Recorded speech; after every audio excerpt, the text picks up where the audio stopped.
Okay, welcome to the Ordinary Meeting of Council on the 22nd of May 2024. Nala Kadich Wajak Mort Kahan Karak Ninjawali La Puja, Wajanang Wajak Kadajan Wenyating Bula Yaya.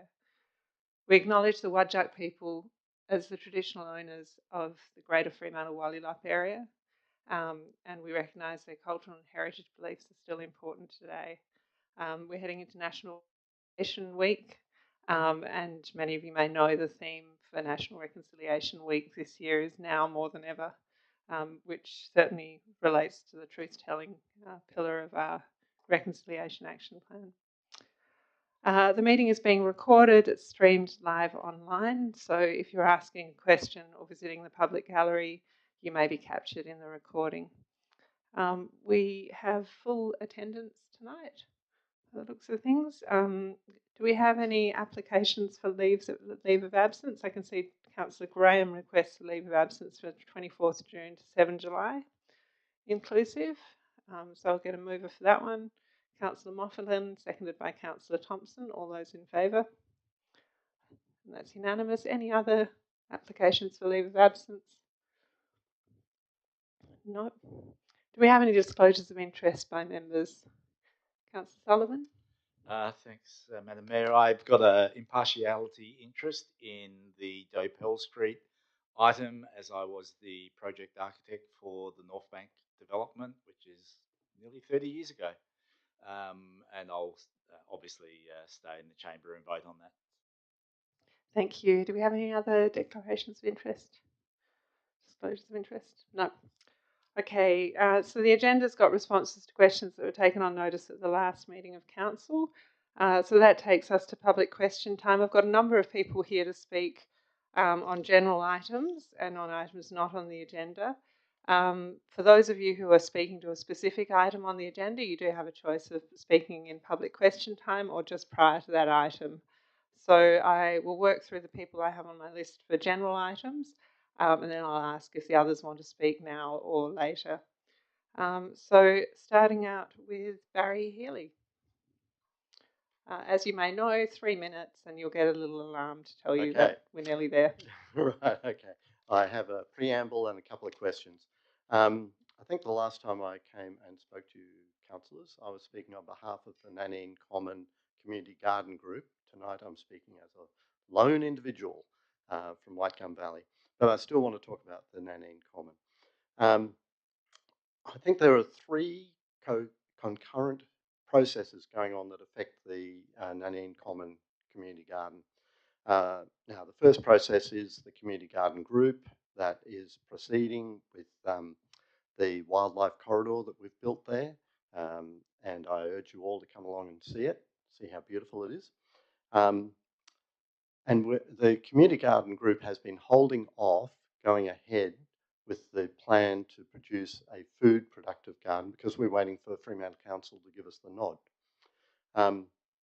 Now, the second process is the proposal for social housing to be built at 1 Beasley Way, Whitegum Valley, which is a proposal I totally support, by the way. There's a wealth of evidence that such developments succeed best if their residents are integrated into the surrounding community. And I say the Nanine Common Community Garden is just such a resource. It can provide those people with gentle exercise and cheap food.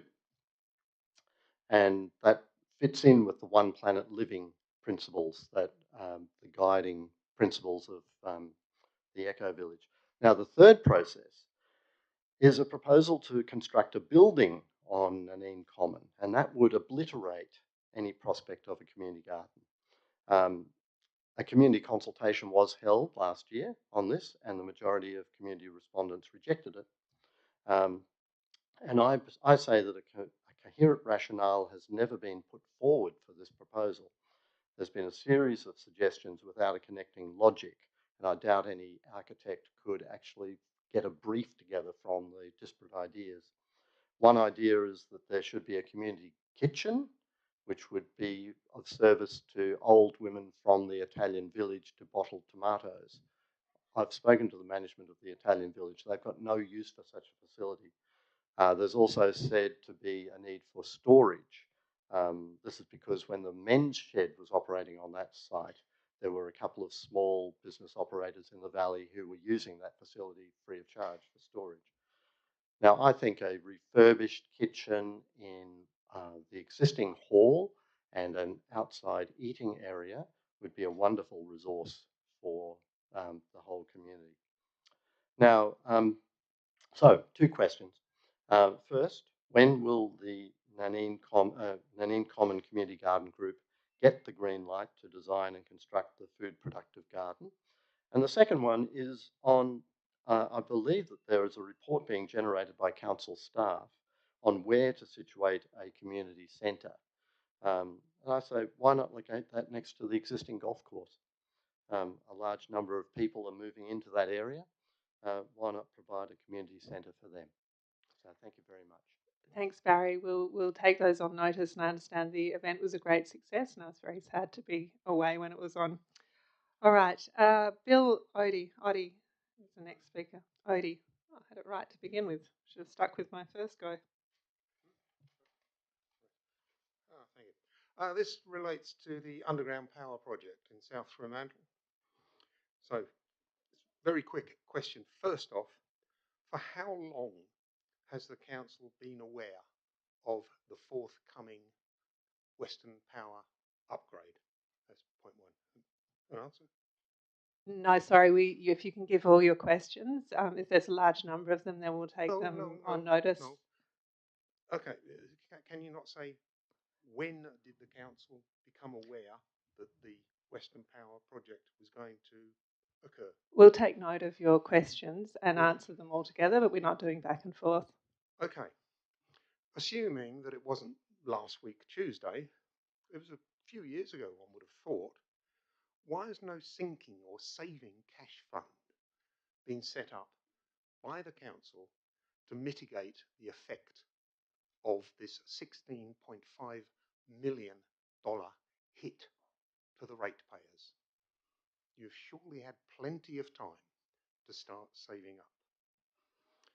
Okay, so that's the second part of that one. So, there have been questions regarding a cost-benefit analysis to be prepared by the council on this. And yet the council has steadfastly stated it doesn't need a cost-benefit analysis. Why would this be so? So the two together say, has any financial planning been made in respect of this massive expenditure of $16.5 million other than hit the ratepayers when we need the cash? That appears to be the approach. Do you have any answers, please?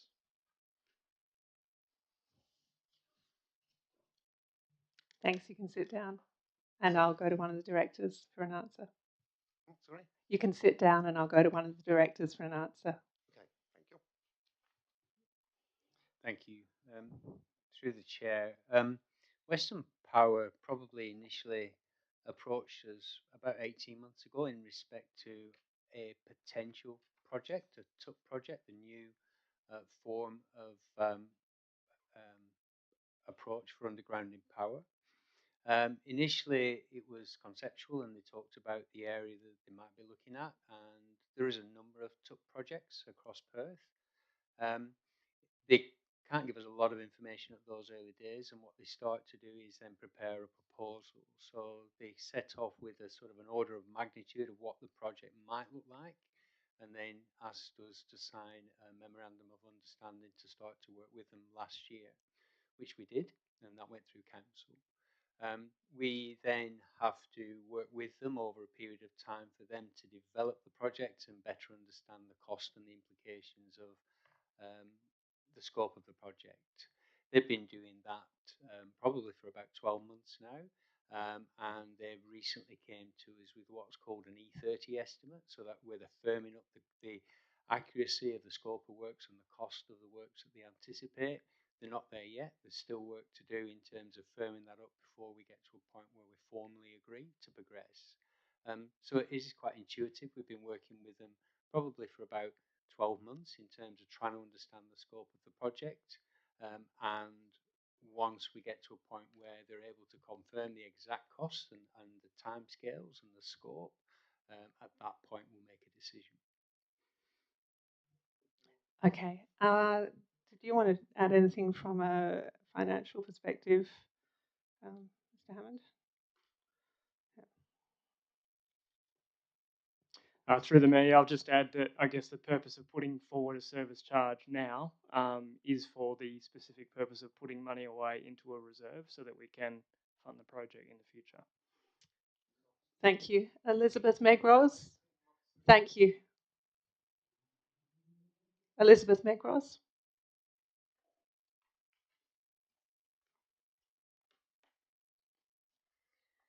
Good evening, everyone.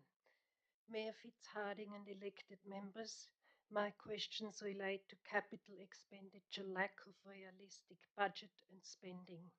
1.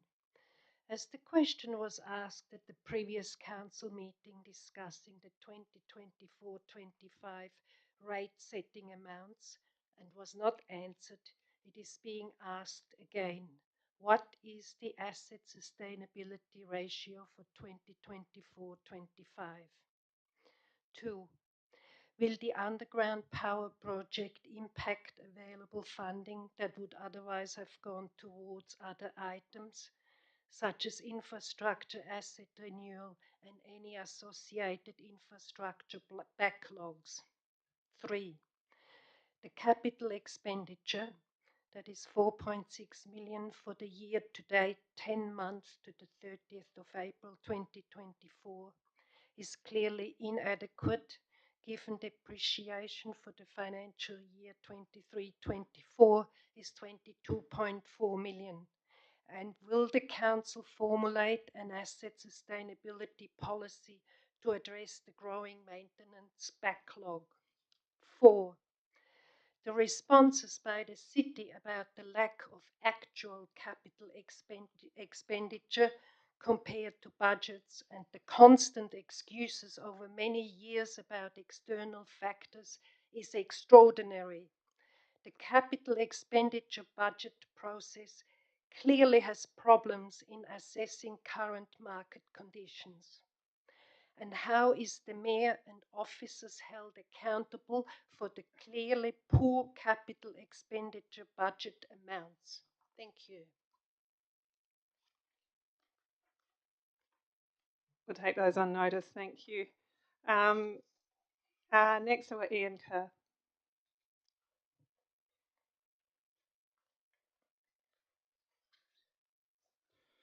Thank you, Mayor. I want to speak briefly on an item about previous questions.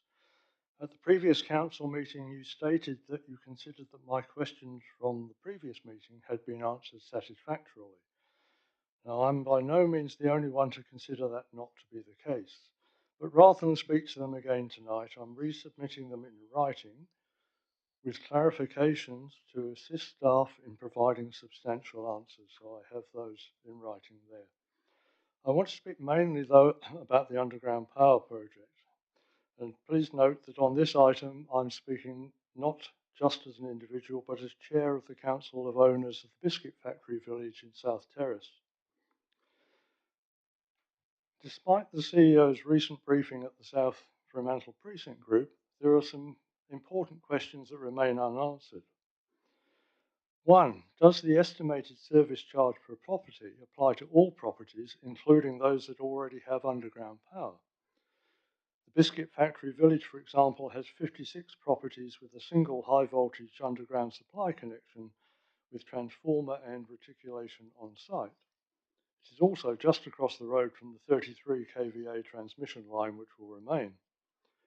Along South Terrace, there are well over 250 properties that already have underground power. These include Arundel Court, the Primaries, obviously the Biscuit Factory, a number of smaller developments, as well as large parts of Wardy Street and South Terrace south of Douro Road. Second question, will the service charge differentiate between properties depending on the requirements of the street and individual residents? I note that the proposed gross rental value basis bears no relationship to either the cost of serving this property or the ability of the owner to pay.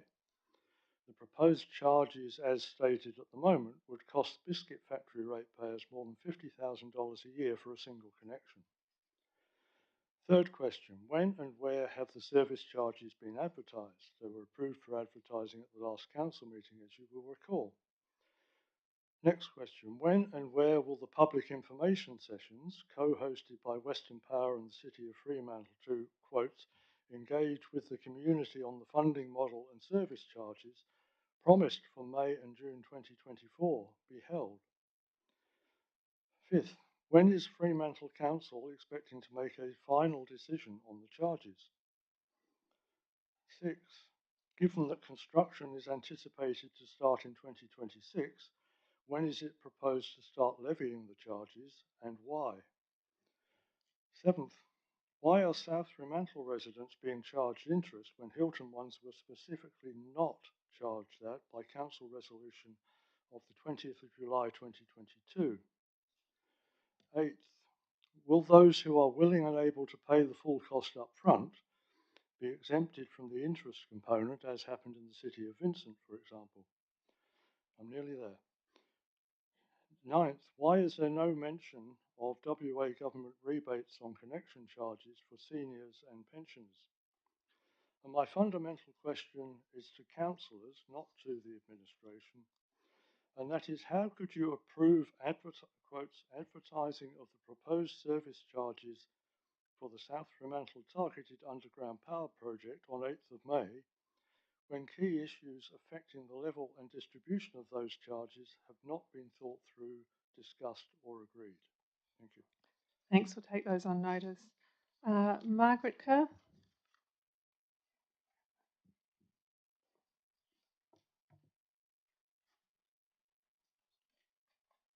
Good evening. My question also refers to underground power, but it's a very specific one.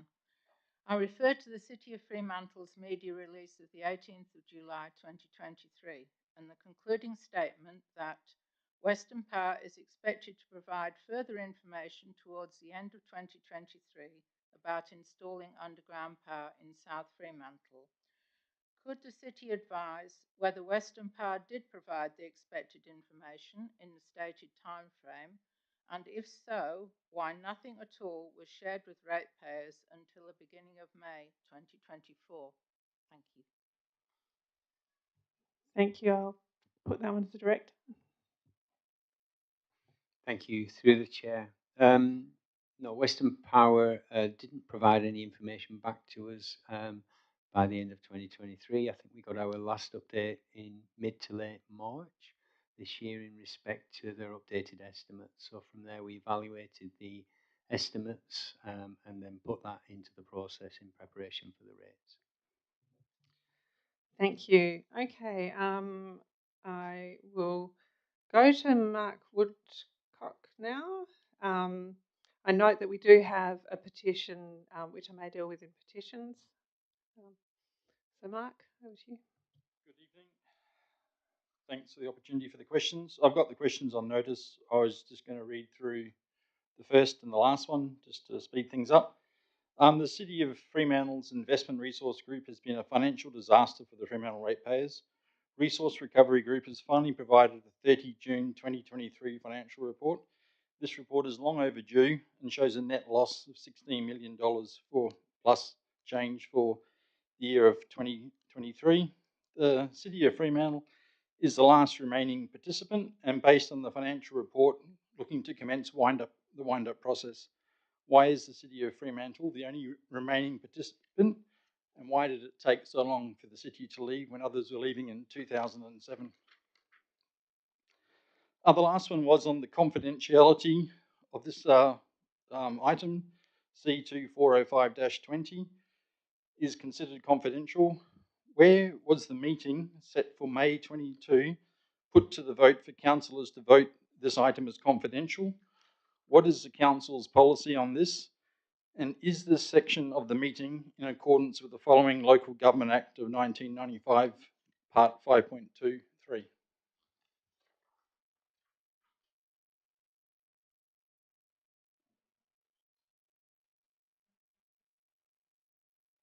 I'll just get the CEO to address the final part of the question.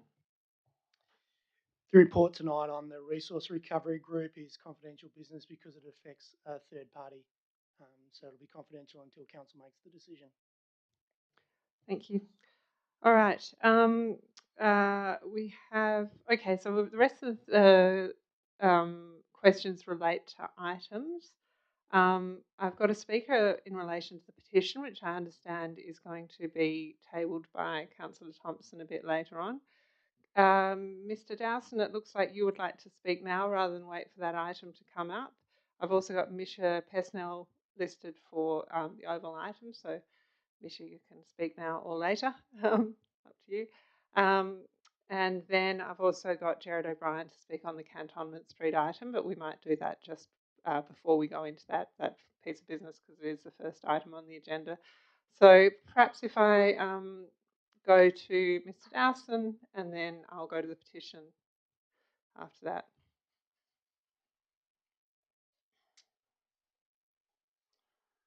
Good evening.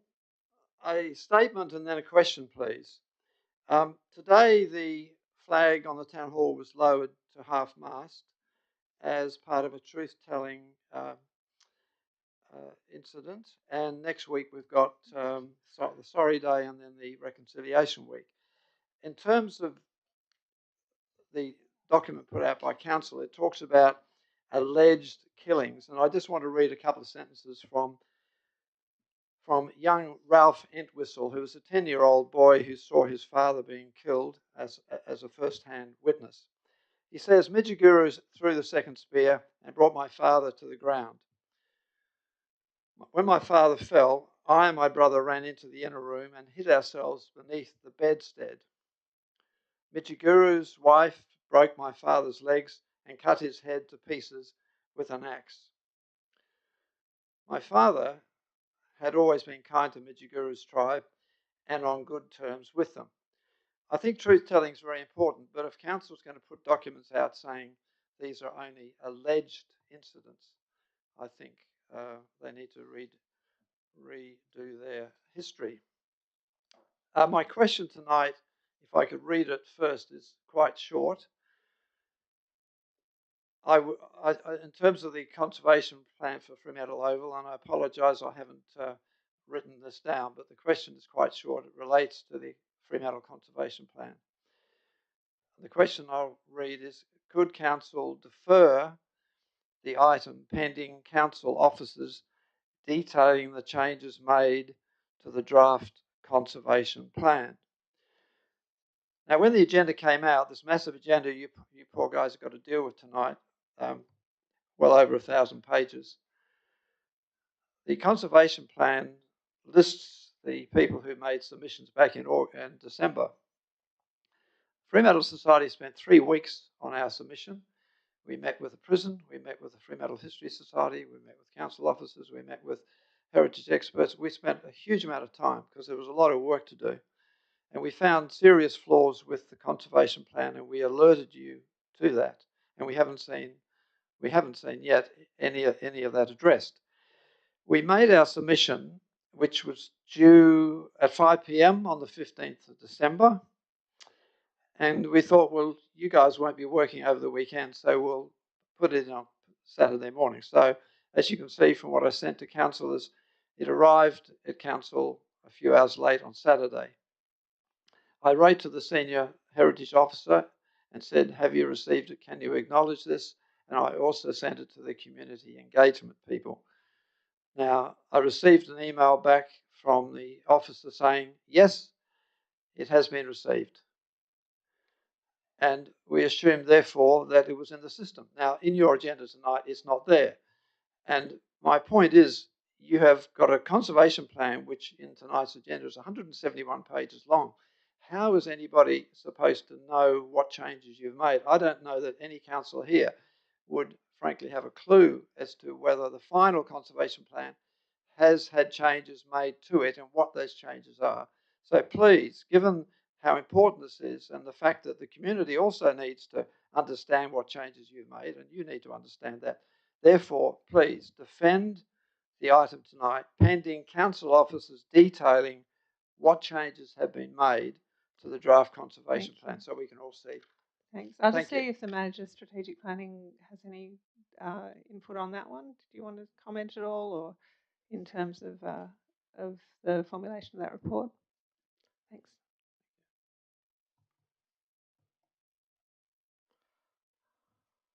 Yeah, so just quickly, just to go to the changes to that report. So there have been significant changes through both the contributions of the Fremantle Society, as well as a number of other stakeholders, including DPLH, State Heritage Office, the Fremantle Prison, and Fremantle Historical Society, just to mention a few.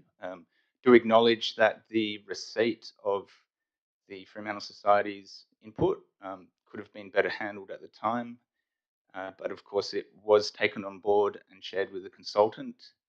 The consultant was directed to respond to that feedback, and it had a lot in common with some of the other significant stakeholders that I referred to before.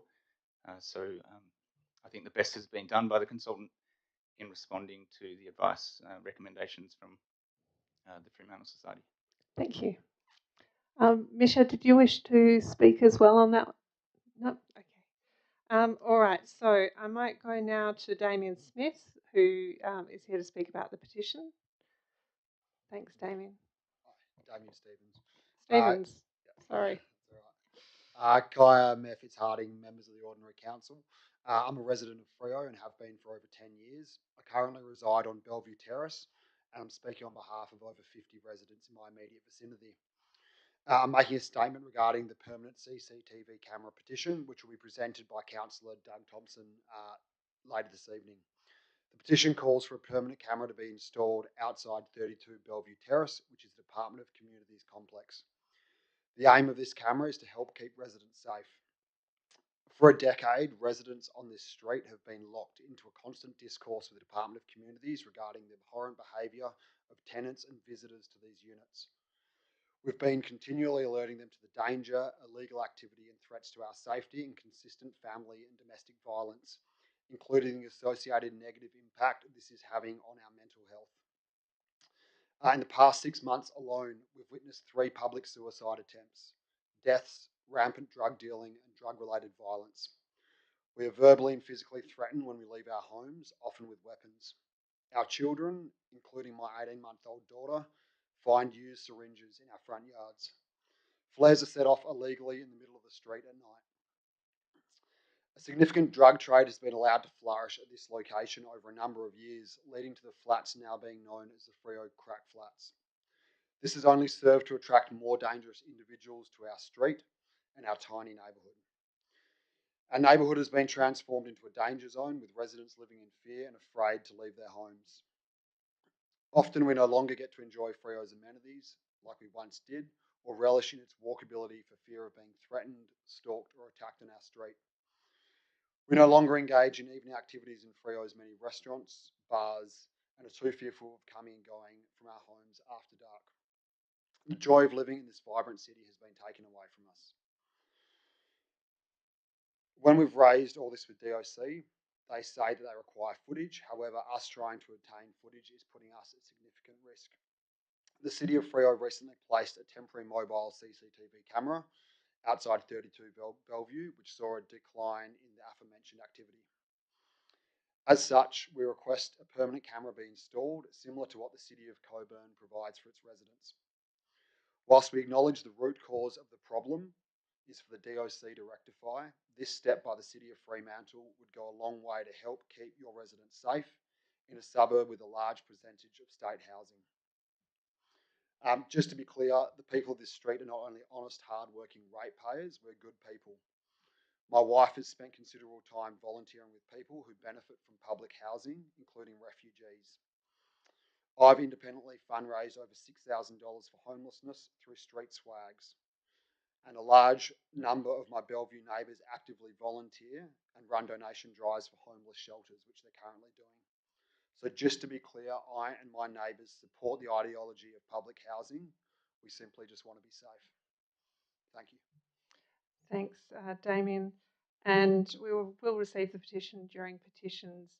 I I could probably just advise that the CEO and I have met with WA Police as well to look to convene a roundtable with representatives from the street and with DOC to talk about the issue more broadly. And we'll respond to the petition itself as well. But in the interim, we look forward to getting together with that roundtable. Okay. All right, so I'll come to Jared. I'll come to you just before we go to that item. That's everyone I've got listed to speak in public question time. There's no one else here for public question time to speak? Nope. Okay, so I'll now go to petitions. Councillor Thompson. Thank you, Madam Chair. Actually, I can't do much better than Damien has already done in presenting the petition and its reasons for it, but I'll just read briefly from here. As Damien has said, the petition is to us to install a permanent CCTV camera on the verge of 32 Belleville Terrace to act as a deterrent for illegal, violent and dangerous behaviour. The camera would help provide a safer environment, as has been shown by the 2 weeks where they had the mobile camera. So I'll present that petition, but in doing so, I would also say that I have heard about this for a number of years, anecdotally. I have friends who live in that area, and so it's no surprise that this petition has come to us. So I will, there's a copy of the petition, and it's got about 50 signatures, so there's a copy of the petition on your desk, and I'll present the petition formally. Thank you. Thank you, Councillor Thompson. All right, I'm not aware of any other petitions, deputations, presentations, so I will ask that someone moves that we confirm the minutes from the 8th of May. Anyone? Councillor Graham, seconded by Councillor Kamada. All those in favour? Yep, Councillor Lang, sorry, you got your light on. I was going to make a brief deputation. A deputation, right. Or do you want elected member communication, which is Sure. next? Excellent. Elected member communication, Councillor Lang. That one, thank you. Last week, very pleased to welcome Councillor Archibald and Councillor Lawbert regularly attends the Southwest Metro Alliance Environmental Forum. We're fortunate to have DPIRD present this week, specifically on the polyphagous shothole borer. And the main takeaway from that presentation, which was extensive and very wide-ranging, great opportunity for all natural area managers from the region to ask lots of questions and elected members. One of the main takeaways was the recommendation that we stop planting any host species from today forward in our metropolitan area, which is good news because our council has agreed to stop doing that recently.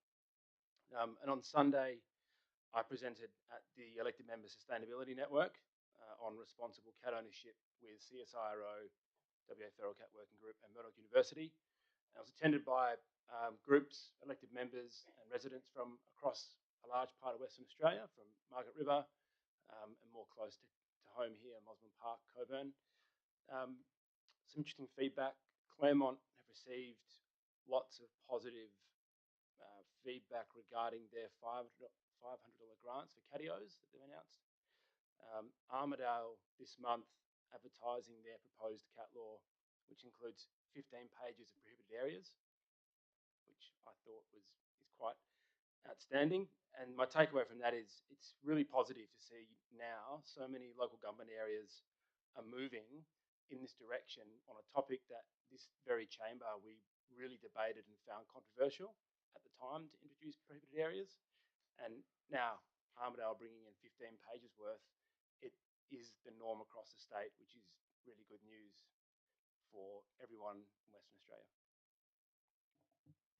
Thanks, Councillor Lang. Any other elected member communication? No? Okay. All right, well, that's going to take us to report and recommendations. So the first item is the deferred item on Cantonment Street. So, Jared, did you wish to come and speak on that one? Yeah. Thanks, Hannah, and thanks, everybody. Just going to give you a quick synopsis of what you already know, I think. We spent $400,000 on the Triangle on Parry Street to create that connection between the courthouse and the jail. And we were using the original limecrete, which the English actually used to punish the Irish that didn't have hats and couldn't see with the glare. The facilities within the city centre, and I've read it, the art policy or the heritage art policy, and it's close to both our developments, so it complies with that. I would say without doubt this is the best heritage art outcome we or any contribution towards art has made in Fremantle. It is significant. If we compare this with the alternative 6 mosaic tiles and the bricks, clearly Fremantle is better off with what we've built. Personally, I think my error, and pointed out well by the officers in their reports, was in my process, and probably I'm running too fast instead of slowing down and following the process. But gosh, we all got an awesome result for all the visitors to Fremantle. And I'm sure we would have received full support for this project from council and from officers if we had asked for it from the start the way we did. So yes, it is a process error by ourselves. I appreciate the amendment that Andrew Sullivan has brought, and I fully support it, and I hope everyone else does. Thank you. Thanks. Did councillors have any questions? Mr. O'Brien? Nope. Okay, thank you. All right, so we will start with the officer's recommendation. So do I have a mover for the officer's recommendation? Councillor Thompson, and a seconder for the Councillor Archibald. Thanks. Did someone want to open on this one? Councillor Sullivan. Thank you, and appreciate Mr. O'Brien's patience, and obviously we deferred this last meeting so that we could have a bit of a look at what the different options might be, and to make sure that I guess that sense of partnership that Mr. O'Brien was talking about last time was at least extended to exploring whether or not there were mitigating circumstances in applying this particular recommendation. We were originally asked just to effectively to set aside the percent per art on that site. At least that's certainly how I took it. I appreciate that there was an argument put forward, but that argument certainly didn't wash with me in terms of the way the building was configured. To me, that was something that was a general requirement out of the requirement to have quality design. It had to fit in and complement the neighbourhood, which it does, and it's an excellent outcome in that regard.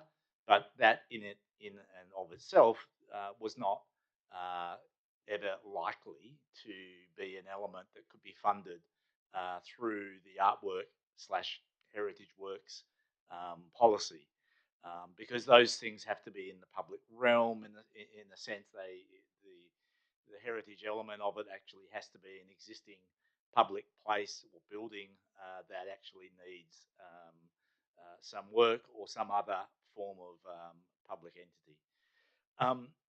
So I certainly felt that there may be circumstances, and I guess the 2 weeks have demonstrated to me that there are circumstances that give us cause to say that $140,000, which should still be in paper terms applied and collected, has in fact been applied, collected, and paid for because there is a project that exists, not necessarily in the immediate proximity of the development site, but certainly within the overall contribution area of the city centre where the public artwork policy applies.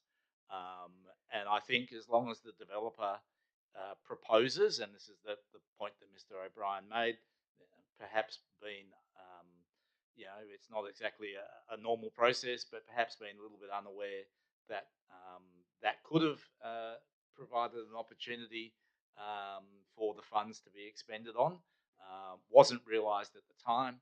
That shouldn't be a reason that we don't effectively retrospectively apply that opportunity.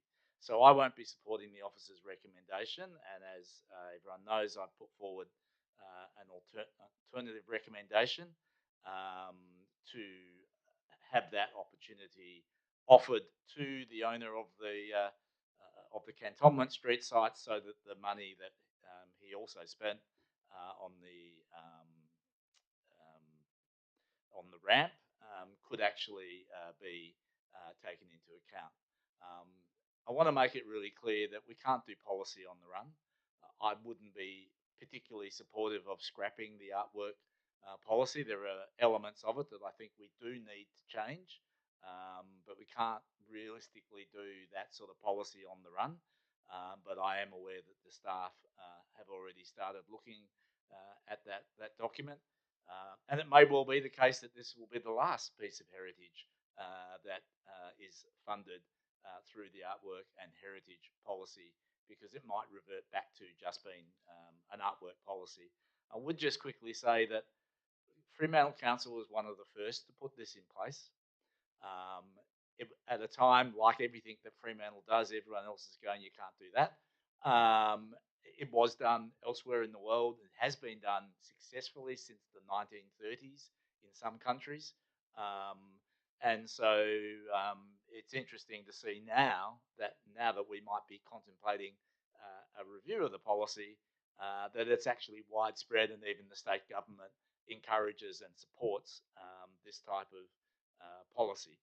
I would also say, and I know it's not easy to do development at the time, but at the moment, but if we do compare the sort of development charges that the City of Fremantle imposes compared to, say, our next door neighbours in Melville or particularly Cockburn, the sort of charges that are applied to just every single residential unit in Cockburn, in most areas, the developer contribution scheme range in the order from about $4,000 has been the minimum per dwelling, per apartment and the like, up to figures which are in the 16,000, 20,000 and even more. I think the highest one is $41,000.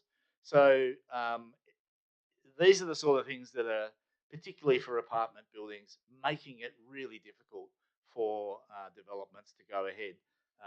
Just about every single residential suburban block is subsidised by the state government to a massive amount of money, $60,000.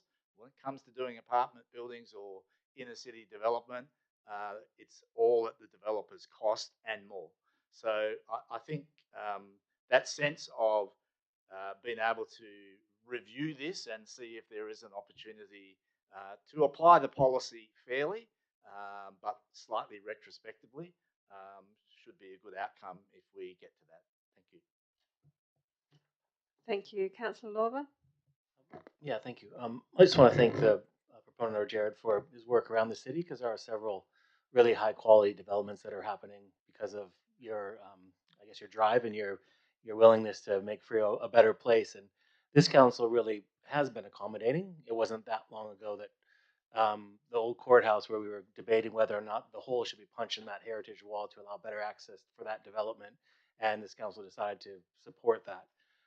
And I supported deferral because I really wanted to keep an open mind on this item. And there were things mentioned in the chamber by other elected members of the good work that the proponent has done to support the arts community. And I was really looking forward to seeing that brought forward. Unfortunately for me, what was presented to us was really a lot of dollars about what was done on that triangle, which looks great, by the way. But that also used to be an income generating asset for the community. So every year, I believe that parking lot alone brought $90,000 in parking revenue to the city. Now that all doesn't go away, but we're generating less revenue, but we have a great outcome. And that's a decision that this council made to allow to go forward. I was hoping to see more things about what, like the space that has been provided for artists and the value of that, or things that the value of the ephemeral artwork that has been around the city. Those are the kinds of things, or even what plans the proponent has to provide those spaces for artists in the future. To me, the triangle was a decision that we made, and we're paying for that. But we're also going to benefit from the city from that. But that'll be every year for year to year to come. So I don't know. I would support the officer's recommendation, but I don't think that for me, what was presented to us was enough for me to go as far as what Councillor Andrew has proposed. I'd be interested to hear more what people have to think about the alternate recommendation that Mayor Hannah Fitzharding has put forward. To me, that seems to maybe strike a better balance on this issue here. But like I said, I really was hoping that there would have been more brought before us so we could have really considered, I guess, more than just what was there at the Triangle as far as a contribution to the arts and heritage. So that's where I'm at the moment, but I'm interested in hearing the rest of the debate. Thanks, Councillor Lova. Councillor Archibald. Thank you. I do support Councillor Sullivan's alternate recommendation. I'm pleased that he's brought this forward. I think all of the comments that he's made about the policy are very valid, and we do want to continue to have a policy where we can raise funds to invest in the arts. We want it to be high quality public art in the city. But at the moment, the policy also includes heritage. And I think there are two projects that the applicant has worked on in terms of heritage that have come through the percent for art policy. One is the reinstatement of the single-storey veranda, which is just over adjacent to the Manning buildings, and that veranda didn't exist, but it was reinstated from original photographs and presumably drawings, but certainly the photographs. And the other, of course, is not the reinstatement of the ramp, it's an interpretation of the ramp, which I think is a very valuable heritage outcome for this city. The prison is a World Heritage listed site as part of a serial listing, and to have that visually reinstated is, for me, a very important outcome. I know that it was a car park. It generated, I believe, about $26,000 a year. Was that correct? Sorry? 90 according to CEO. 90,000? Okay. But, you know, I would rather forgo that 90,000 a year to have that piece of land as part of an interpretation of the World Heritage listed site and the original ramp that comes down to the city. It is far more valuable than a small car park. And given that we're trying to get car parking to the periphery, for me it sort of made a lot of sense. So I do support the alternate recommendation, and I will not be supporting the motion that's been put before us. Thank you. Thank you. Councillor Lang?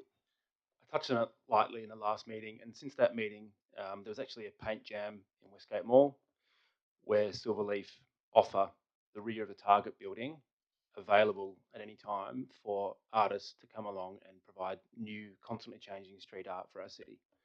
And there's no monetary measure on that, but having that canvas available for so many people to use and our tourists to go and take Instagram photos in front of, I think it's very valuable for our city. And I touched on it last time as well. That was the very first day spot made available in WA because of Silverleaf, and there's now a second one in North Fremantle. So the contribution to art there is not measured by dollars, but it's certainly significant. On that basis, I assume you would be supporting the alt motion put up by Councillor Sullivan. Just trying to work out where we might end up here. Yep. Okay, Councillor Moughlin.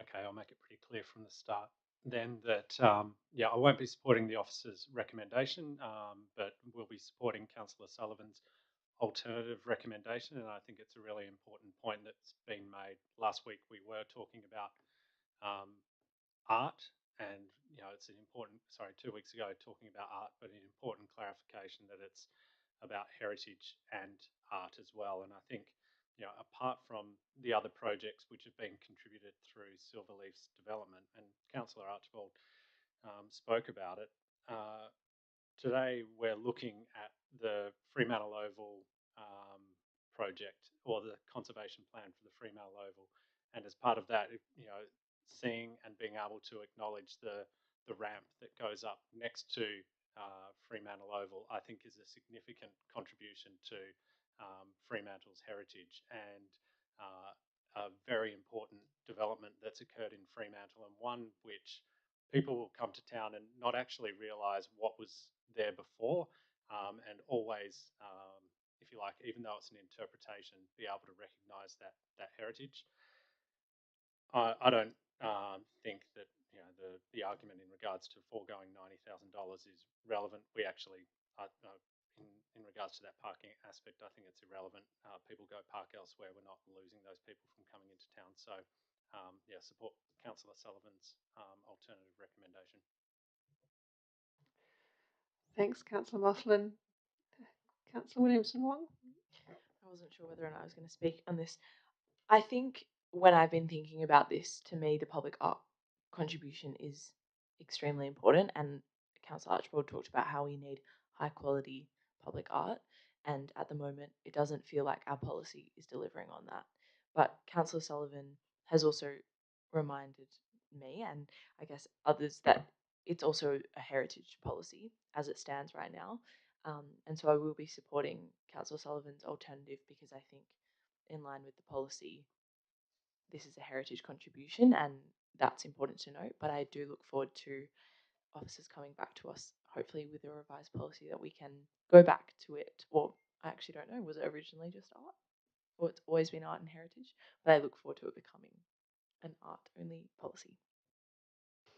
Thanks. Councillors, as you know, I've got an alternate motion as well. I mean, I think reflecting probably where we might be wanting to go in the future when this policy comes back for review. And I think it is points that have been highlighted by Jared and others, that sometimes the outcomes are not amazing and you're spending a lot of money on consultancy and other things to get not a brilliant public art outcome in situ as part of the development. So certainly I think we should be encouraging cash in lieu in the future policy. It is the hardest time that the arts community has been through for a very long time, and I'm getting a lot of people speaking to me about the challenges it is they're feeling, particularly in Fremantle with gentrification and everything else. So I don't think we want to lose sight at all of the support that the arts community needs. Will this alone make a big difference? It's not my sense that it will. I think it's more broader infrastructure, funding, grants, state government support, all of those things that the arts community needs. Performance is particularly hard hit, but I think visual arts and all the other forms of art as well. So right now, as Councillor Williamson-Wong just said, it is a heritage and art policy. I certainly don't want to see heritage in it in the future. I think that was a specific purpose around the renewal of the town hall, which was important at the time, but probably doesn't belong in a public art policy long term. So I won't support the officer's recommendation.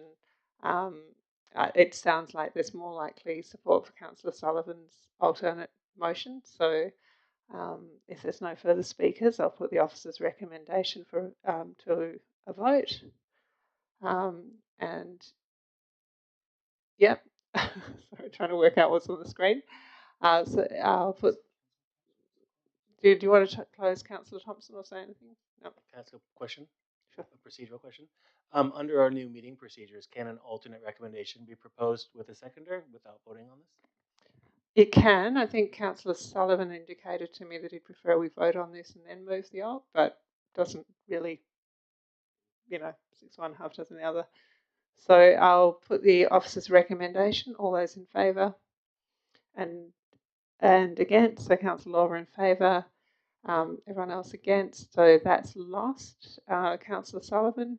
I'll move my alternative recommendation. Seconder, Councillor Archibald. All right.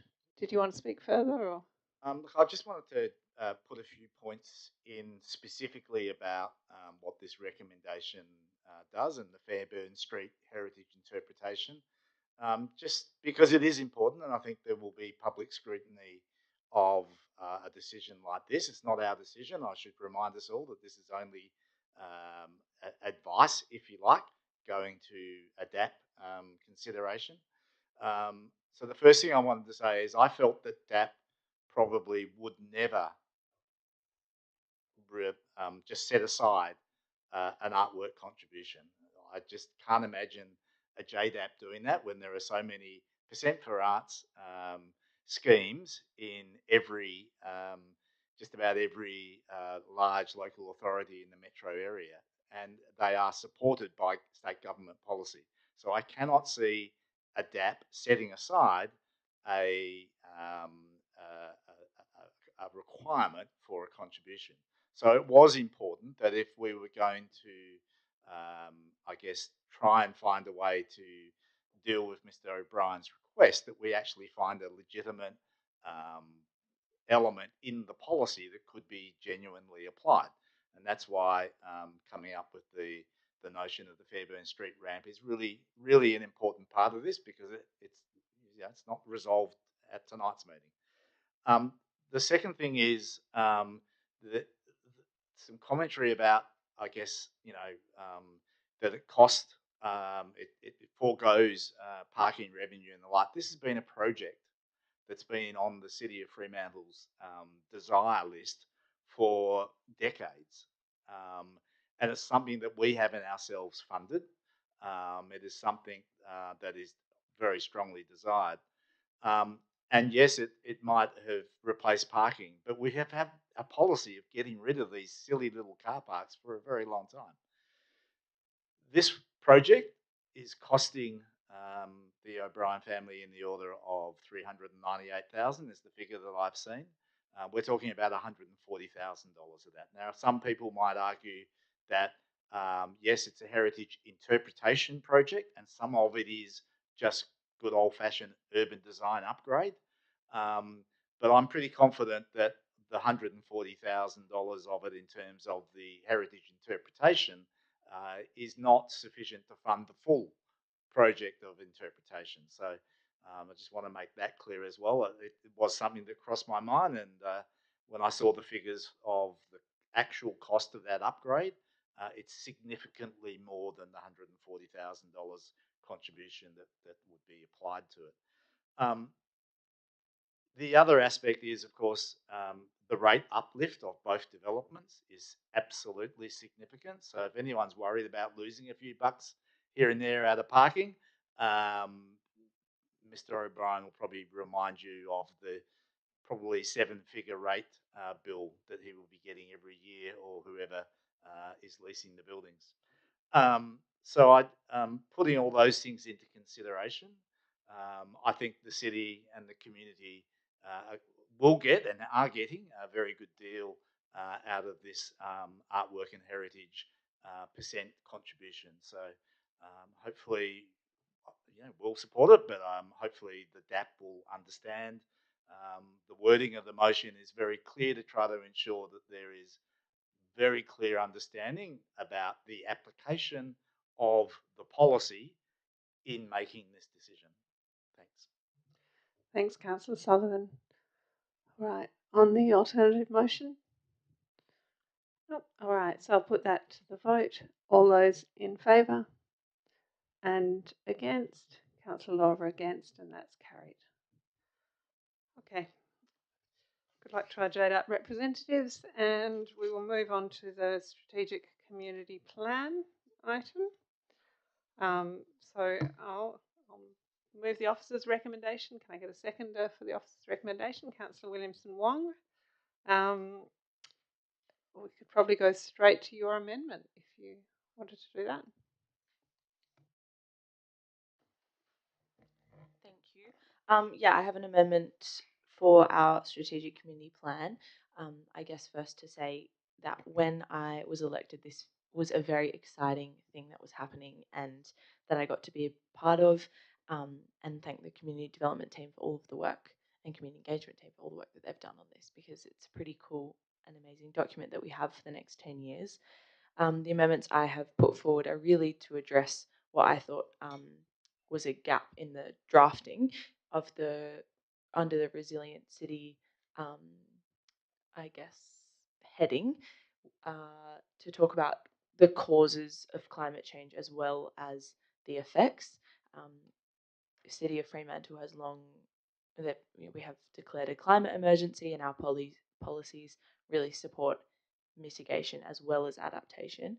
So just adding in that we will be empowering our community to seek to mitigate the causes of climate change felt important to me, as well as a clarification around under livable city and connected city, that streets are well connected for pedestrians and cyclists to move within neighbourhoods.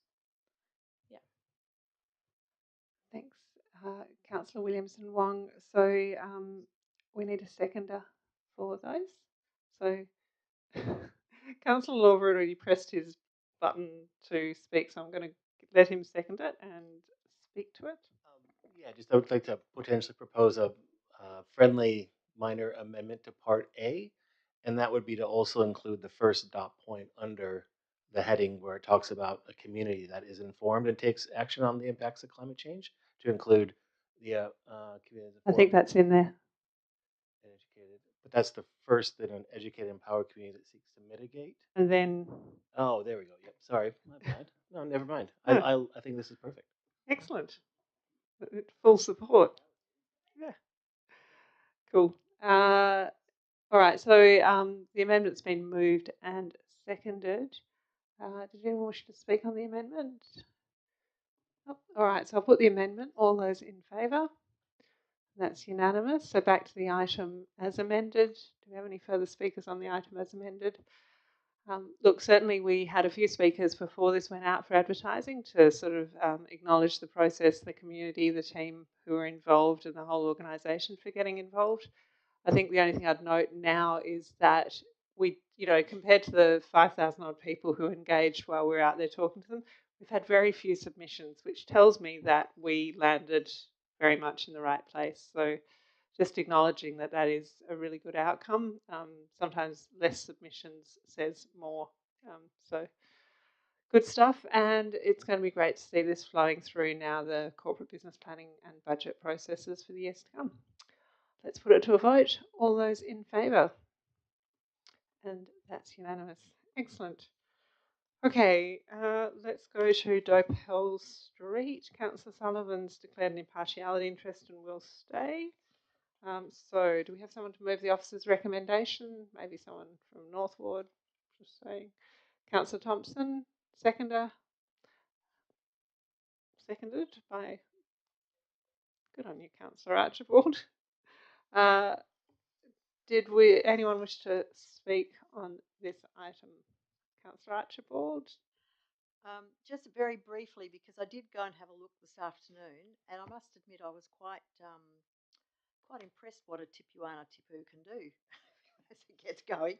But I just wondered whether some of the trees, particularly in the median strips, don't seem to be having as much impact as the trees that are adjacent to the footpath. And I just wondered whether, when we were pulling some trees out and looking at it, whether we could leave some of the median strip trees while we replace those adjacent, just to, soften the impact of removing trees. That was all. Thank you.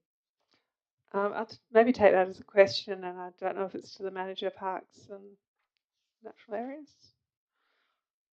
wherever you like.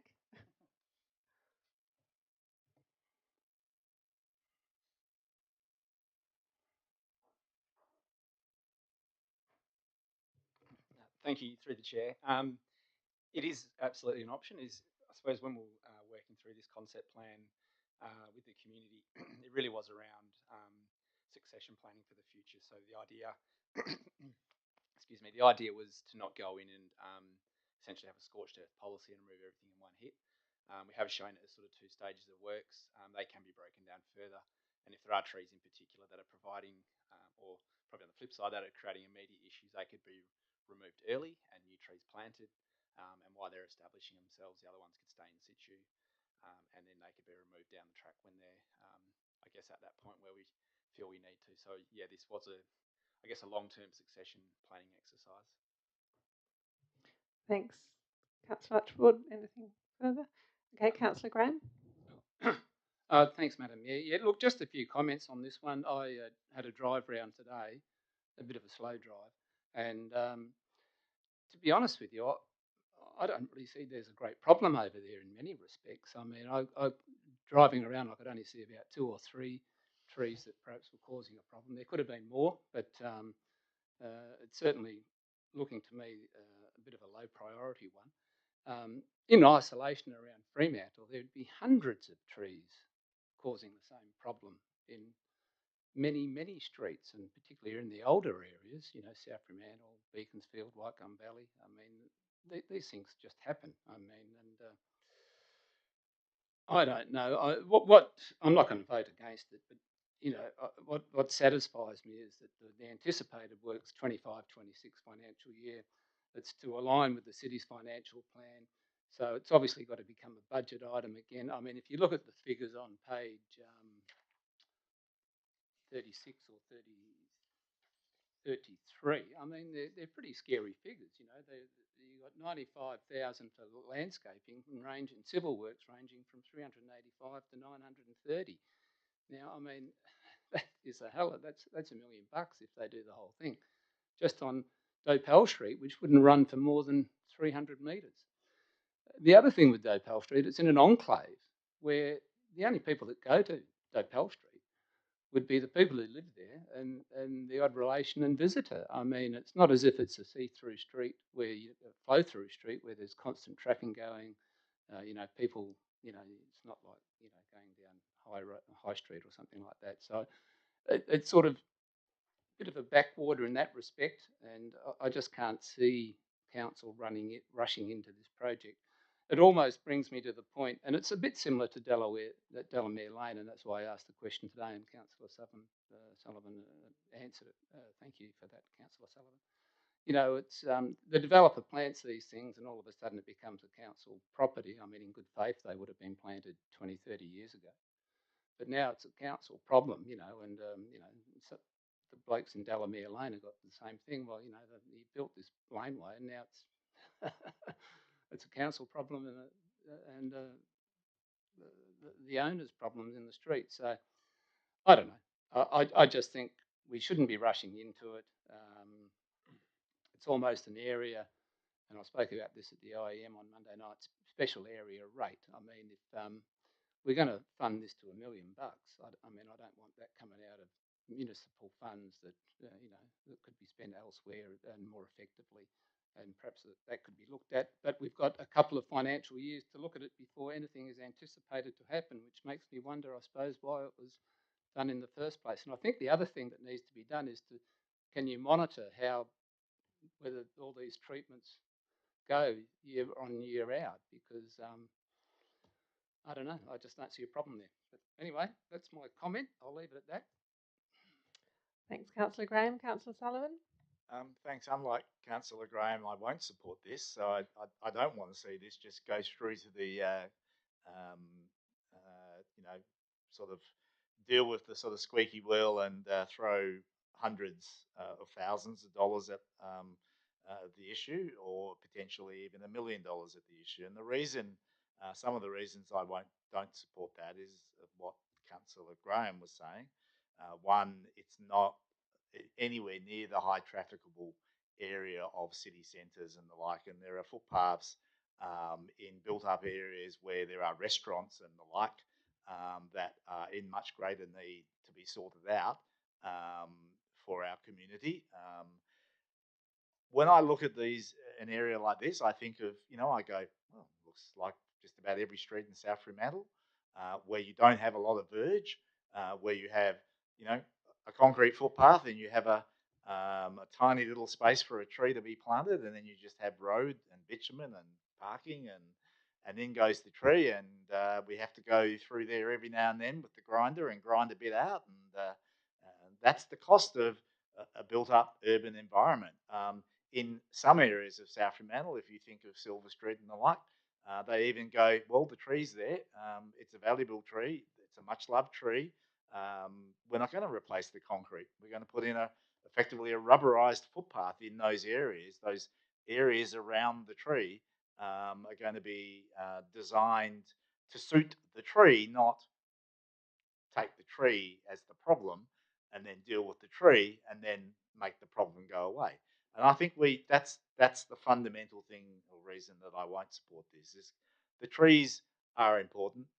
We can argue whether they were the right species or not the right species, but in that environment where it's very low lying and the groundwater table is quite high, I would imagine almost any decent sized tree would be causing similar, maybe not as dramatic, but similar impacts in the engineering. If we think that we can get away with little bushes and a a few small trees in an environment that's, I think, 20, 25-metre wide road, then we're kidding ourselves. And that's why big trees were planted in that street. We could remove some of the parking, I accept that. That whole street was designed on the basis that there were going to be about a half a dozen eateries at North Bank facing the river and the like, and we've got a sum total, I think, of nil. So the parking probably was overkill, but when you go down there, it does seem to be incredibly well used. So, and the other point that I made is when I go there and I see a lot of cracks in the concrete curbs and the like, and I go around to the next street, which hardly has any trees, and I see a lot of cracks in the concrete curbing and a lot of repairs that have been done by the service authorities and the like. And I go, virtually half of the issues that people are raising are just normal wear and tear situations that exist everywhere in Fremantle. And so if we're going to apply this sort of approach to this one street, then we're opening up the door to say, well, why shouldn't we be applying it to every street?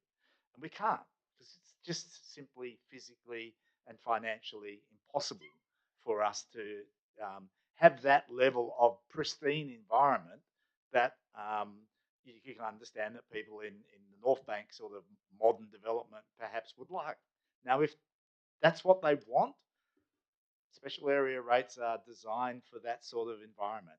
So if they want a manicured environment that is always crack-free and always looked after and the like, then pay for it, like the people at Leighton Beach do.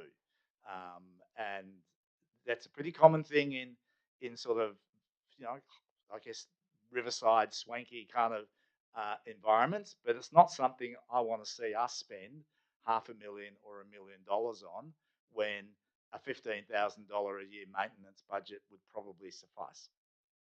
So I don't know how the rest of the council wants to deal with that, whether you want to go out and have a closer look at it and look at the other areas and look at it in the context of other priorities, but as a one-off kind of, we've been trying to deal with complaints for, half a decade. I understand why the officers have brought it forward to try and get a resolution because the squeaky wheel won't go away, but we need to get on top of it, and I'm happy for us to go and meet the residents and to basically put it into context and find a different way around this. But I'm not happy to see trees removed just because they're doing what trees do, grow. And I'm not happy to spend $500,000 or $1 million on replacing something that is 30 years old when we've got massive projects elsewhere in far more strategically important areas, strategic imperative environments to fund first. Thanks. Thanks, Councillor Sullivan. Councillor Lang. Thank you. I ran around the Esplanade this morning, hobbled around the Esplanade this morning, and looking at the footpath there under the giant Norfolk trees, it's in really bad condition. And I thought, are we going to cut down the Norfolk trees to fix the paving around the Esplanade? Probably not. That's one. Maybe we could, Jeff. That's the first thing that popped up for me. And what Jeff and Andrew said as well, what's happening in that street isn't unusual for any other street in Fremantle. And the idea that we might spend $1 million to get a marginally better outcome seems crazy. I'd much rather spend that kind of money on a street that hasn't got any trees on it, like perhaps connectivity between here and a train station, for example. Or I've got another example here, around Queen Square, or in particular Queen Square. We all know that Queen Square is going to be felled in the coming weeks. Perhaps that money could be better spent around Queen Square on the restoration of that site. Anyway, I don't see this as important or a very good use of funds. There's no real net gain by cutting down trees and repaving and putting them back when we could better spend the money elsewhere. Thanks, Councillor Lang. Councillor Lawver. Yeah, I'm also going to struggle to support this as it's written, just because every single option includes the remove, replace, and maintain trees for 2 years. So every single option means we're going to take down all the trees in that area. And I won't repeat the comments from the other councillors, but there are issues there that are rampant in our city in a good way. Councillor Sullivan said that we should look at making the environment match the trees. I personally feel like that's a much better solution. These are 30-year-old trees or thereabouts that if we can make the environment a little bit better for those trees, I think it'll be a better outcome. So yeah, just as this is written, I won't be able to support this tonight because I think, like everyone else said, this money could be better spent in other places. Thank you. Thanks, Councillor Lorber. Councillor Thompson, as you move the item, you'll close, so I'll go to other councillors first. Perhaps can I just ask a question before we go to Councillor Archibald? So, in terms of the process that took us out to consult with the community and then come up with this concept report, I guess, you know, that's off the back of not a council decision but a community feedback or request. So that's one, is kind of what led us out to consultation. And then number two, if the concept plan wasn't supported, what would be the impact in terms of how we manage this area going forward? Through the chair, the project came around through a council-approved project budget to go and do this piece of work probably 2 or 3 years ago. It did just stall through, I suppose, a bit of resourcing and other items behind the scenes. So it was a carry-forward project that was, I suppose, completed over the past financial year. So it did come through as an approved project off the back of community request over a number of years, I guess. In terms of where to, if it's sort of taken, not endorsed to proceed, we probably have to go back to the drawing board and take on board the comments. There might be a different solution that we could look at in terms of tree retention in certain areas where that's feasible. And I guess, yeah, we'd probably have to just revisit that. We did do, or the engineering team did undertake some really significant maintenance down there probably 4 years ago. I can circulate some photos of, I suppose, the root damage which was exposed at that time under footpaths and up against building infrastructure and the like as well.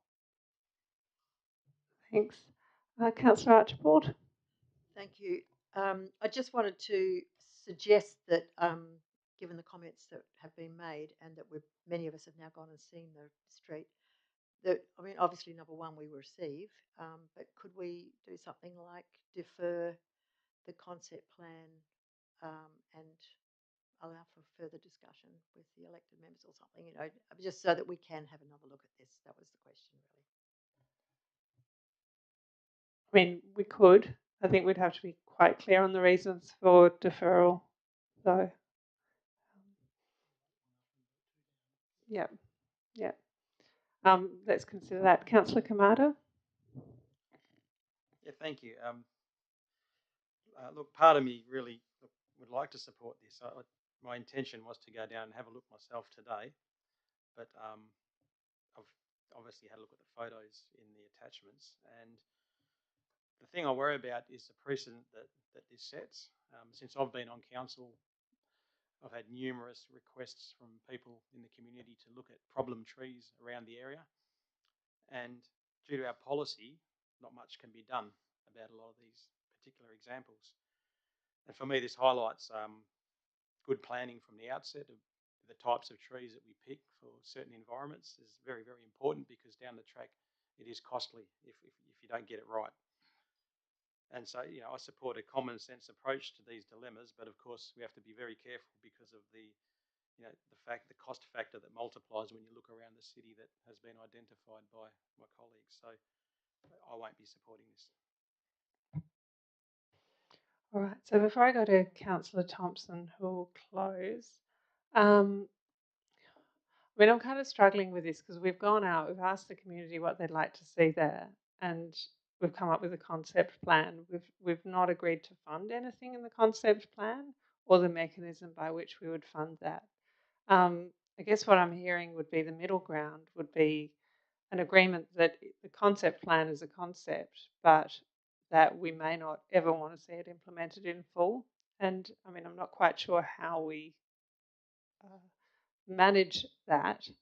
But certainly, I think if the officers were out there and there were trees that were causing damage, for example, with roots to private property, it's going to be difficult to argue that those trees shouldn't be removed, and then we might want to have a view or a concept of what would replace them.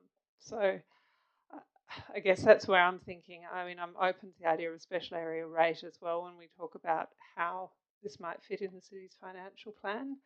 But I think just saying, well, we don't endorse the concept plan, I'm really unclear why we would have agreed to go out to the community, ask them what concept they wanted and what sort of trees they wanted, get the feedback that they'd prefer native trees, and then say it's all going to stay as is when potentially some of those trees may need replacement because of the damage that they're doing. So that's kind of where I'm stuck. I don't really want to vote this down. I'm not clear what we would do with a deferral, so I'm a bit stuck. Councillor Moughlin? Thanks. Yeah, and I must probably sympathise somewhat with the position that you have as well, but also concerned that if we do adopt the plan that we are setting expectations, and people won't hear the fact that we'll look at budgets in the future, and we've seen it with other commitments that council has made over the years, which have never ever been implemented, and they continue to be issues which are which hang like an albatross around the neck of council and come up again and again. I am most probably in the position where I would be happy to support a deferral for a revisit, if you like, of the concept plan and maybe some principles under which it would be implemented. So maybe for me, that's a thing that's missing, is the principles by which and the costs which the city might be incurring, which would then infer or cause a trigger for the concept elements of the concept plan to be implemented. So I think it's fine in terms of providing guidance for how we might respond to infrastructure issues and significant ones, not just talking about cracked footpaths and the like, but if there are areas in which we do need to make significant physical infrastructure changes, how we respond to that with the natural environment, I think would be really important.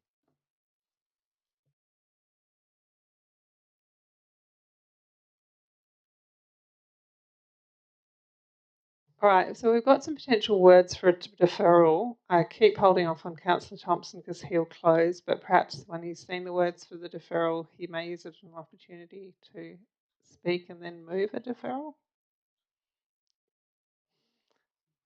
So Councillor Archibald, I think you've drafted something up. Do you want to send it over or read it out? Yep. It'll be quicker if I read it out, I think. Okay. They might just put it in with those words.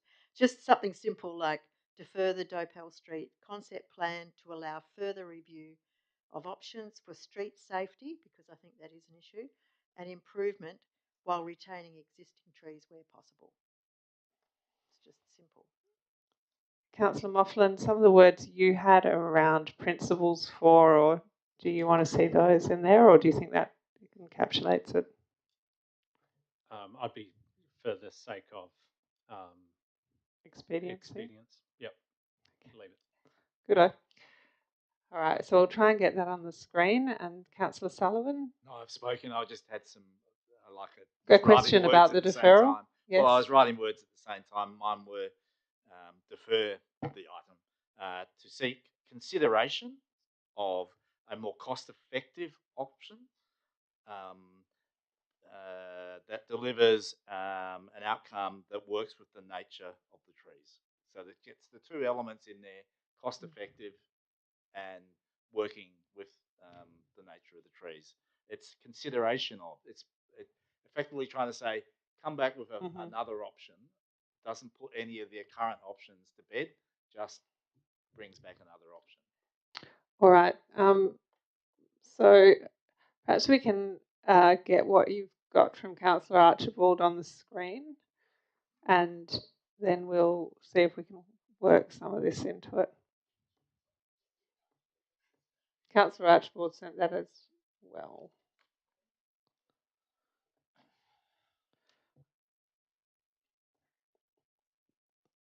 I think certainly the cost effective is probably something that's worth including in there, just given the nature of the conversation that's been had tonight. So retaining, so take out where, yeah.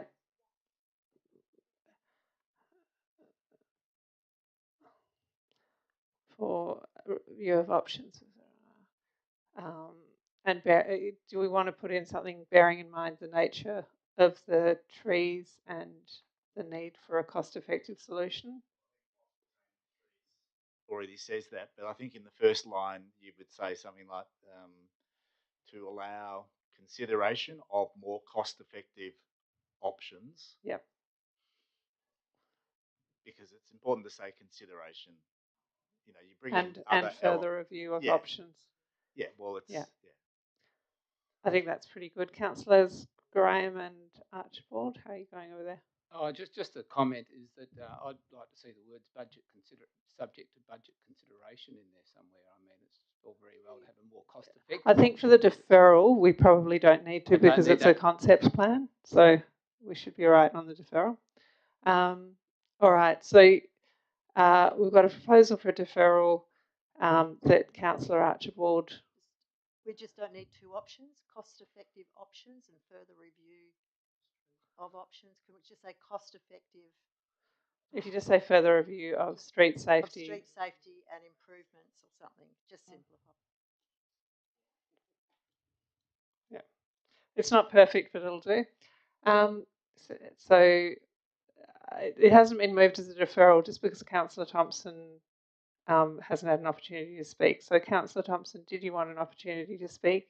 Oh, thank you, Madam And Chair. then, are you comfortable to then go to the deferral because rather than closing? Yep.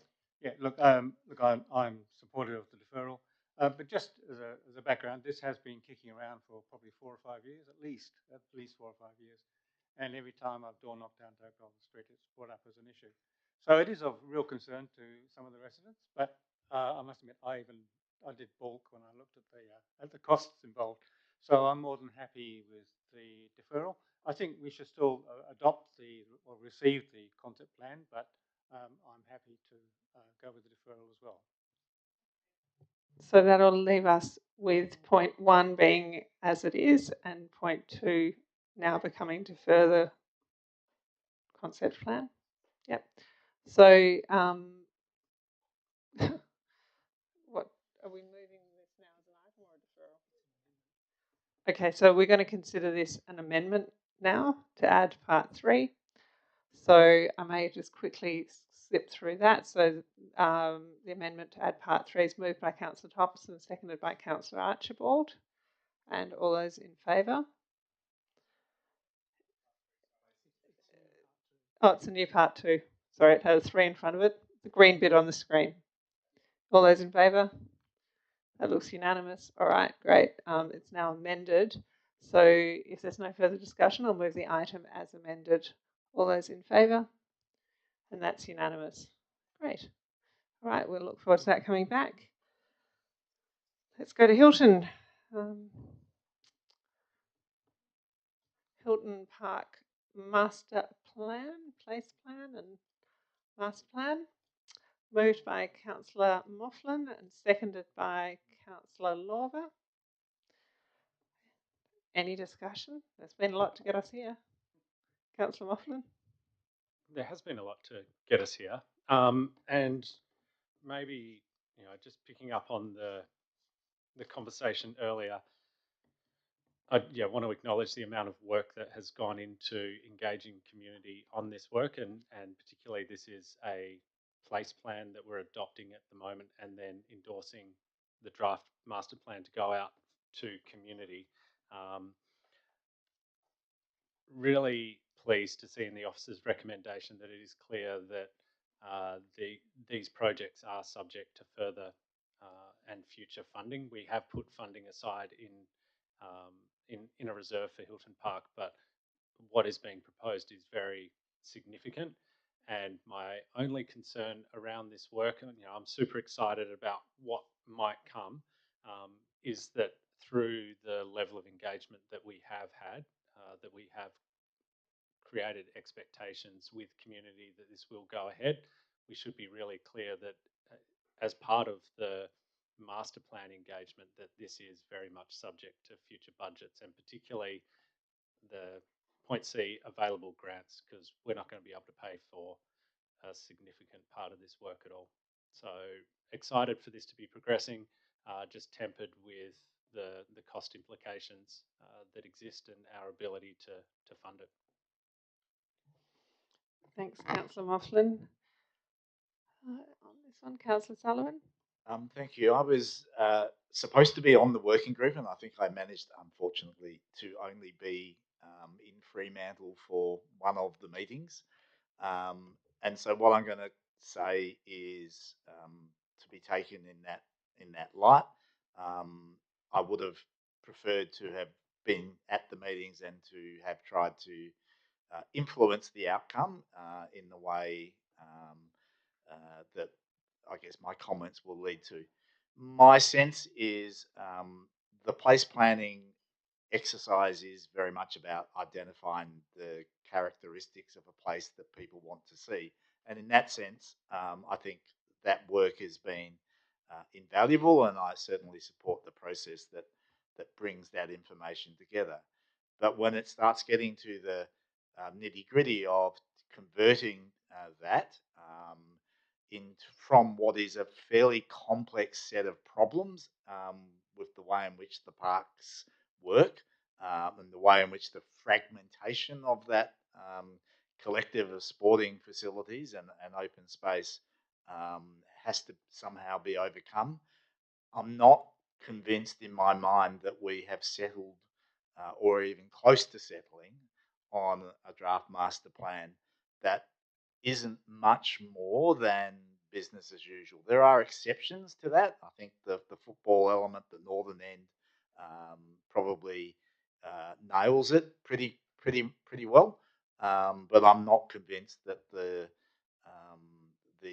area south of that gives a resolution that overcomes the inherent fragmentations that exist. And what worries me about that is that if that fragmentation isn't dealt with, then the existing dilemmas of the site or sites working independently and not being sort of brought together in a collective environment means that the operations of future buildings that we put there and future activities will continue to suffer from that. So it sort of hasn't, for me, solved the problems that exist out there. And we will still end up with, 4 pretty well fairly disparate elements, all sort of struggling and to get funding to redo their buildings, and then spaces that are in between those that are better, but will require a hell of a lot of money to make them safe open space spines in that environment. So I know we've still got another stage to go, and I'll leave it at that because I don't want to be overly disparaging because I haven't been able to be involved. And I know, as Councillor Moughlin said, a massive amount of work and goodwill and energy has gone into this from the consultants, from the community, from the sporting clubs and the like. But our job is to get it right, and I don't feel I'm there yet. Councillor Lawver. Yeah, thank you. I agree with what Councillor Moughlin said about this, and I don't totally disagree with what Councillor Sullivan brought up. But this is a site that is a little bit fragmented, and there are clubs that have their own rituals and their own traditions, and they need their own space. And I guess for me, what really came through in this exercise, having attended a lot of them, was that in order to achieve the vision that Councillor Sullivan might, or partially achieve that, some of these clubs are going to have to relocate. And part of that will be moving into potentially the heart of Beaconsfield when that gets developed. And so for right now, this really is the best outcome without having more space to let clubs potentially go to build a space that works for them. And then this space could then work for a smaller number of clubs. more efficiently and effectively, potentially. But for what we've gone through in the exercise, it is a good outcome. I think it's part of the way there. As Councillor Moughlin said, this is a huge project that we're going to need several grants for because a special area rate will not cover this. So anyways, I'm happy for the work that the staff put into this and the consultants. So thank you. Yeah, I mean, I'm ex officio on all the working groups, I think, and I've turned up to a lot of the Hilton Park working groups and the community engagement sessions. And I mean, the site is fragmented because of the topography as much as anything else. And I think what's interesting and important in this plan is to actually be out there, walk over it, and look at how the consultants have taken feedback to try and deal with that topography. I mean, it allows the fences to come down in a lot of places, which is one of the key issues at the site. Probably the thing that surprised me, like we all know about the club's needs because they're really good at communicating them to us, but the general community needs, like the casual users, the recreational users, the dog walkers, the not dog walkers, you know, all the people who use that space because it's a big green space near where they live. I think their needs got really well captured through the community consultation. So it feels to me like what's sort of using the split levels in a community building, using some of the slopes to create recreation opportunities with slides and other things, using that kind of central area to create some kind of connection between what is at the moment a very, very disconnected and different level and fenced area. I can't see how one could push it any further and get a good outcome. Like it really is kind of taking all of those bits of feedback and working with it. It is going to cost a lot and it's going to be a long period of time to deliver it. But I mean, I think one of the arguments we have to make is not only are we doing the heavy lifting of suburban infill, but with some of those bigger projects that we really hope to see moving soon in terms of the TAFE site and Heart of Beaconsfield, there's a heck of a lot of new users coming to the area. So we've got to, you know, while we'll never get Coburn-style developer contributions, we do need to be making the argument that those investments are only commensurate with the amount of population that we are taking into Fremantle so that they have public open space to use and clubs that they can join that don't turn them away because they've got a wait list for kids to play footy or whatever. So yeah, I'm pretty supportive of it. I think it'd be good to get this sort of final round of community consultation, but my sense is the engagement so far has probably got it pretty right. Who moved this? Councillor Moughlin. Are there any further speakers? Do you wish to close? No? All right, so put this one to a vote. All those in favour? That's unanimous. To go back out to... Oh, where? Sorry, Councillor Sullivan. Put my glasses on. It's getting to that time of night. Okay. All right. Let's go to traffic calming policy.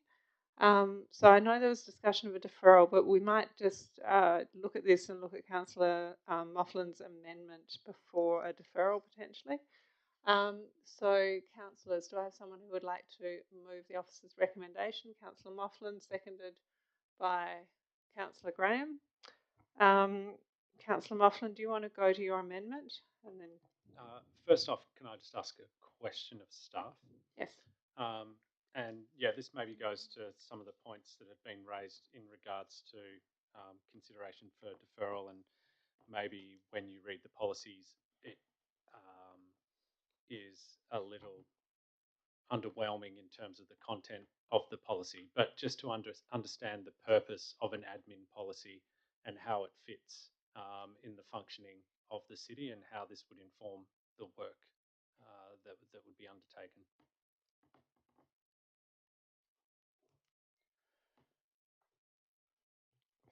Thank you. Through the chair, the council policy is purposely written at a high level to highlight what we look at and what we consider. The administrative policy sits behind that for officers to then implement what we do and how we do it. So there's much more detail in that. It is managed and written by officers.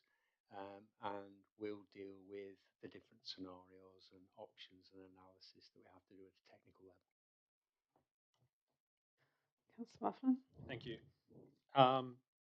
Yeah, I'm not sure. I'll speak to it in the first instance that the proposed amendment that I have, and maybe do you want me to move that, or what would you like me to do?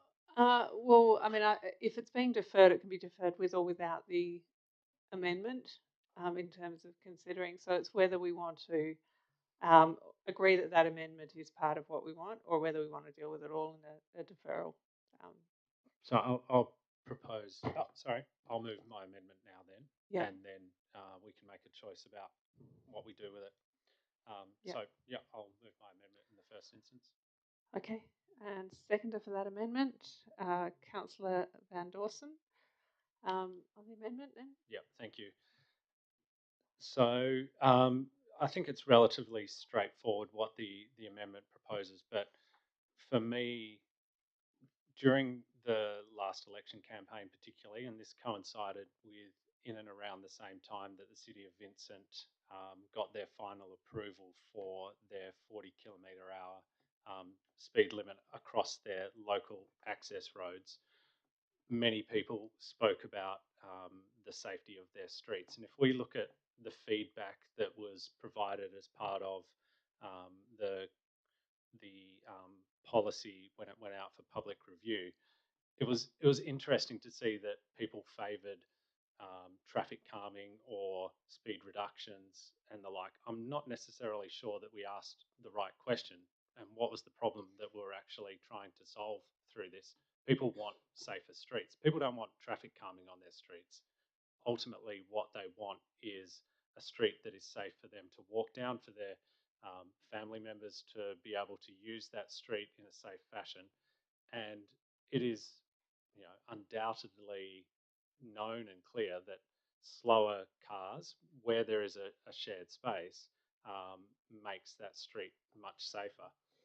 And the City of Vincent took a leap and a leadership position in looking at ways in which they could reduce their speed limits in their, as I say, local access roads. None of their distributor or main corridors are considered as part of this work, where they took a survey of their community to seek to reduce those speed limits, then went to main roads. And I know the argument goes that we have to wait to be able to demonstrate that the streets are slower before main roads will consider it. Well, there's a precedent that's been shown by the City of Vincent and main roads that this is possible without having to do so. So I think it's only incumbent upon us to look for ways in which we might be able to do so. And I think the issue that I have with the policy is that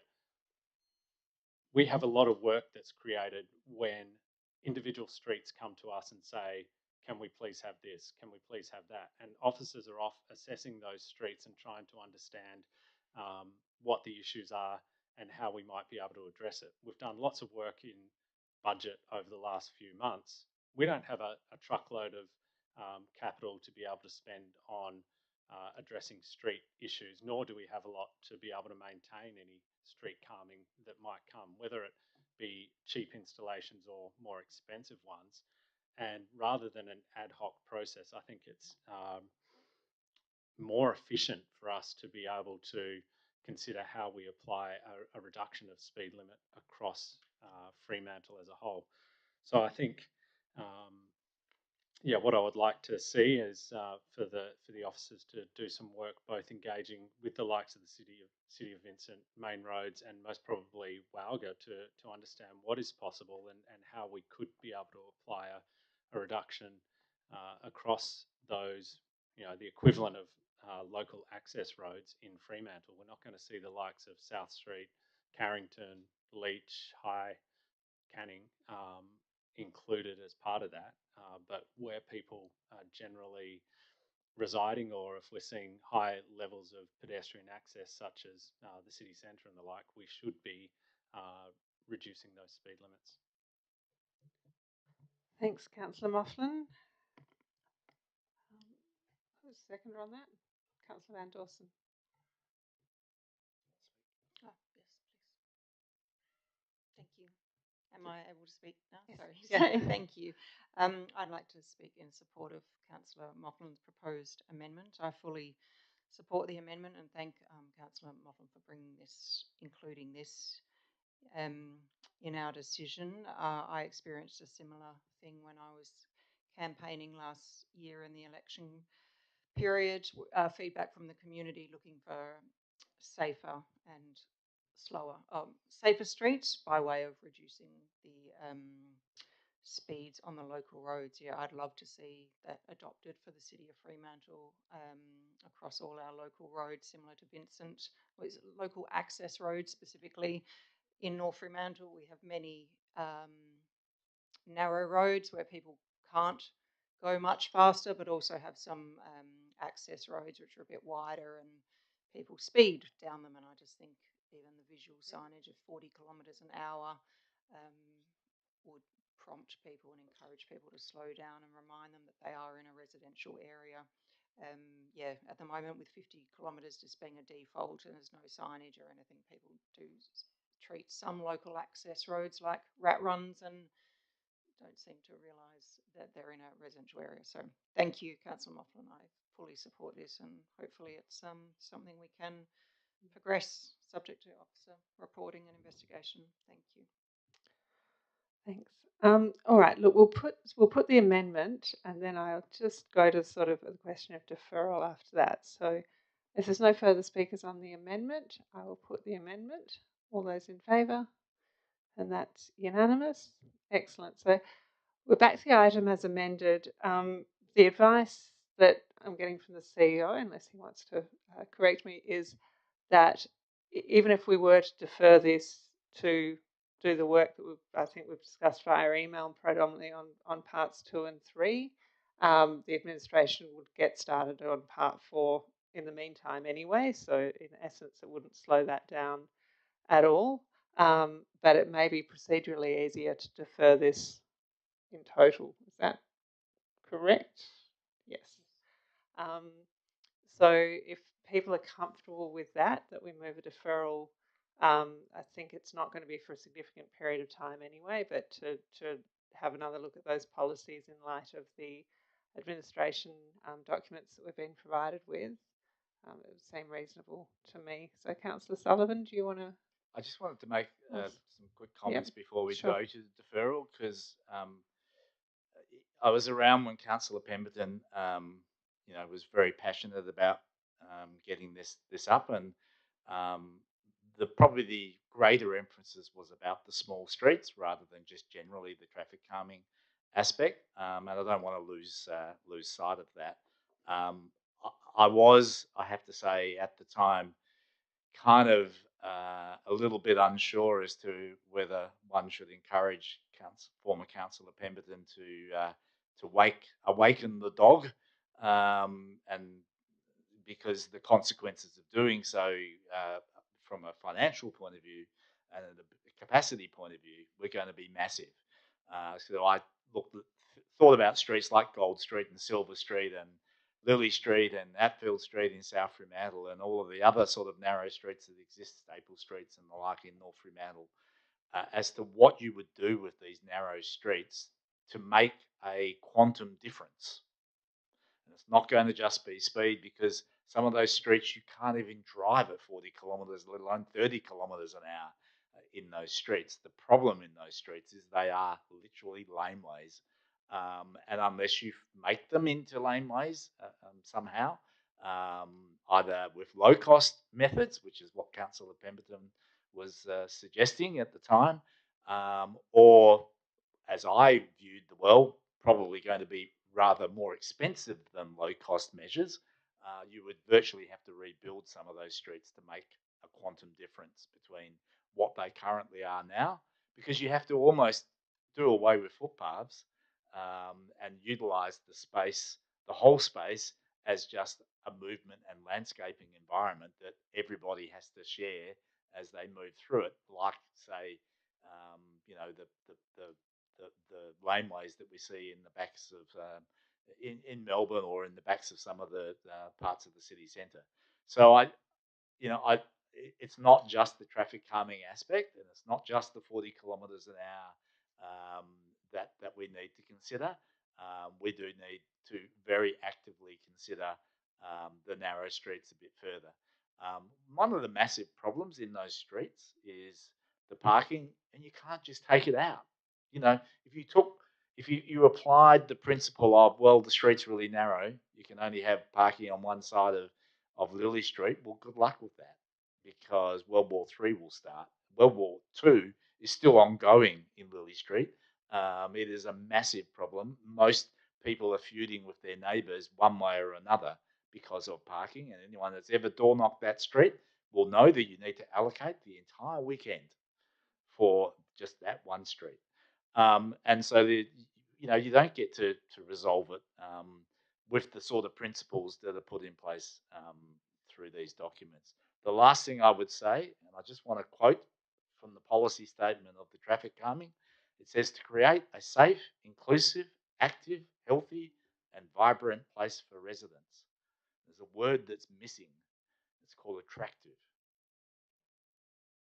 And that's ultimately what people want. They don't want an engineered solution. They want an attractive place to be living in, and all those other things are equally important, but we need to make sure that these spaces are attractive and not just a hard engineered solution. Thank you. Councillor Lorver? Yeah, I want to thank Councillor Moughlin for his amendment and also for the staff who have got a lot right with these policies. And I think I have to flag that I might be moving a deferral in order to move that later, according to our procedures. I really think that when we're adopting these policies, we want to get it as right as possible.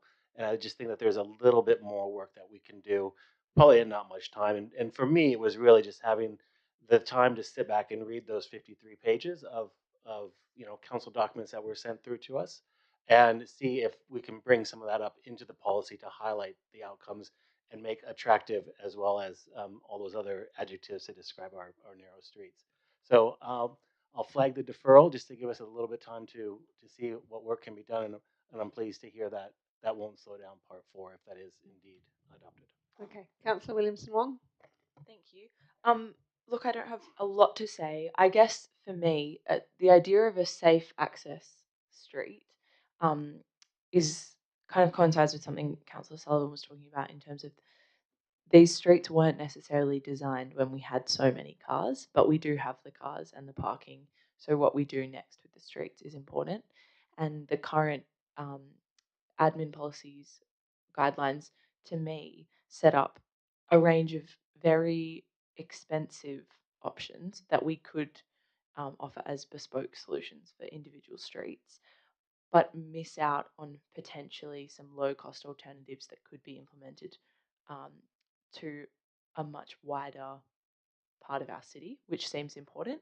And I guess similar to what Councillor Moughlin, the intention behind the amendment in, are there other options that aren't going to cost the city as much money and are going to have a far bigger impact? So we'll be supporting a deferral if it gets put up. Excellent. Would you like to move a deferral, Councillor Lorver? Yes, I would. Okay, and would you like to second a deferral, Councillor Williamson Wong? I believe we can debate deferrals. I wouldn't recommend it. All right, so we'll put the deferral to a vote. The reason is to review the policy wording in light of the administration documents and to explore lower cost options. Paraphrased? Yep. And so we'll put the deferral to a vote. All those in favour? Okay, that looks unanimous on the deferral. Easy peasy. All right, Fremantle Oval final conservation management plans and outcomes of consultation. Can I get someone to move the officer's recommendation? It's on the screen. Anybody? Councillor Archibald, seconded by Councillor Lorver. Did anyone wish to speak to this one? Councillor Lorver?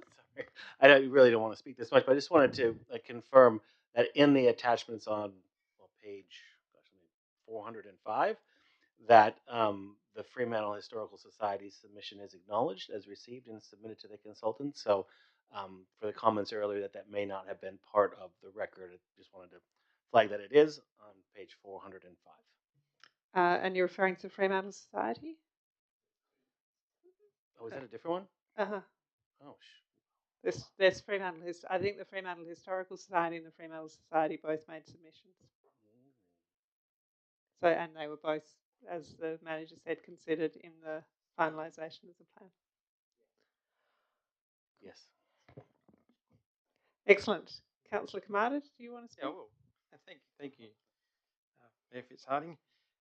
Yeah, of course, this Fremantle Oval project is very, very important. Talk about big budget items. This is going to be a ripper for the city. But there's a long way to go, obviously, and the conservation management plan is it's a vital aspect. And I think that we're in a great position to learn from recent developments, both locally and around the country, to deliver a version of Fremantle Oval that respects the heritage value of the precinct. We've heard it so many times, we don't want to end up with Claremont. East Fremantle is another example recently, but Fremantle Oval's unique, very different to both of those. And through the process, public feedback is very important. It's a very important part of the process. And we, of course, all appreciate hearing the thoughts of the likes of John Dowson, who took the time to come down tonight and give his views. And, you know, I respect what someone like John has to say, but equally, I'm comforted by Patrick Ford's comments tonight that the World Heritage value that makes this site so unique will be at the forefront of any planning for this project. And if you look through the consultation with the community, there are concerns about potential overdevelopment and the need for greater discussions on heritage implications. And I think we all agree that these are very, very important factors in what is going to happen at Fremantle Oval. And I think a balance can be struck where we get the best of both worlds. There's no doubt that buildings such as the Victoria Pavilion do need a lot of care, and that's all part of the equation. And you know, I'm excited about what can happen down at Fremantle Oval. We've our generations, my generation and generations before, have enjoyed obviously the sport, but many other. If you look through the record in here, there's so many things that have gone on that site that are important historical significance to this city, and now we need to set it up for the next generations ahead. Thank you. So I support this plan, yes, of course. Thanks, Councillor Kamada. Councillor Sullivan? Thank you. I'm also on the Oval Working Group, but I have spent decades working on aspects of the Oval and the hospital and trying to understand in my own mind what the really important aspects are and what we do with those things. One of the things I wanted to say about a conservation management plan is it is a tool. It's not an end in itself. It is a tool that is used to help us try and find solutions to some really complex issues in that environment. And it can't be used sort of slavishly or verbatimly, in a sense, to say that every single view corridor and every single kind of recommendation in there is sacrosanct. It's trying to identify in as structured a possible way all of the elements of significance and what levels of significance there are. But there's lots of overlap as well. And so you have to be able to use the document to try and knit together those different types of significance. The other thing to say is the Oval has had a really interesting history in the sense that the original convict establishment was very much an isolated place, very much a place that turned its back to the city other than via Fairburn Street. And there's a lot that got developed in that environment that was deliberately not integrated. Even buildings like the Knoll, which is the Comptroller's residence, which is now Fremantle Hospital, was deliberately disintegrated from the prison, because who would want effectively their CEO setting their house up, looking straight back at the prison. They looked out to the west. They turned their back to the prison, and yet we have this sort of inherent sort of need to try and now integrate those back together. And so there will always be a bit of a debate about whether actually we should respect the disintegration or try and integrate them back into our society. And I could probably have a debate with John and other people who have heritage expertise for weeks as to what the right solution would be in that. So this document is really important, but as I said, it's important to use the information to get to the next phase, which is finding the solutions for another iteration of the Fremantle Oval and its surrounds and its capacity to actually make the other heritage areas around it work in a more inviting, a more lively, a more revealing way that helps celebrate all of the heritage of that area. Thank you. Thanks, Councillor Sullivan. I agree with your comments. There's someone also on that working group, and I mean, I think what I sometimes hear is this idea that heritage conservation means leave everything exactly as it is, and I just don't hold that to be true, and particularly not in this case where, you know, I mean, the prison, which is so magnificent, is blighted by parking. Buses parked out the front. You can't even get a photograph in front of the place because you'll probably have a big bus between you and it. I mean, that's not heritage. That's silly. Like, it's badly planned, really. So I sometimes worry about the deficit language that gets used with heritage, that doing anything will make it compromised. And I think actually in this case, doing something will vastly enhance some of the heritage conservation outcomes. Particularly the idea that, you know, gosh, you could be at the Oval and actually see the prison. At the moment, you can't. You know, so to really be able to bear regard to that, to get the views to the prison, to be able to sort out the car parking so that's not a primary feature in front of a World Heritage Site. You know, those are all things that will require change. We can't leave things exactly the same and achieve those things, but it's positive change. So I think Phil Griffiths has done a really good job in the conservation management plan, highlighting what the key issues are and integrating that feedback back into it. But I think, like Councillor Sullivan says, this is not, you know, a slavishly follow to the last letter. It's to try and get the absolute best outcomes, bearing in mind a modern contemporary city and a use that we hope will get a lot more people enjoying the heritage assets around the Oval. So, if Councillor Archibald doesn't want to close, I will put this one to a vote. All those in favour? And that's unanimous. Thank you. All right, working group update. I'll move the officer's recommendation. Can I get a seconder for that? Councillor Williamson Wong.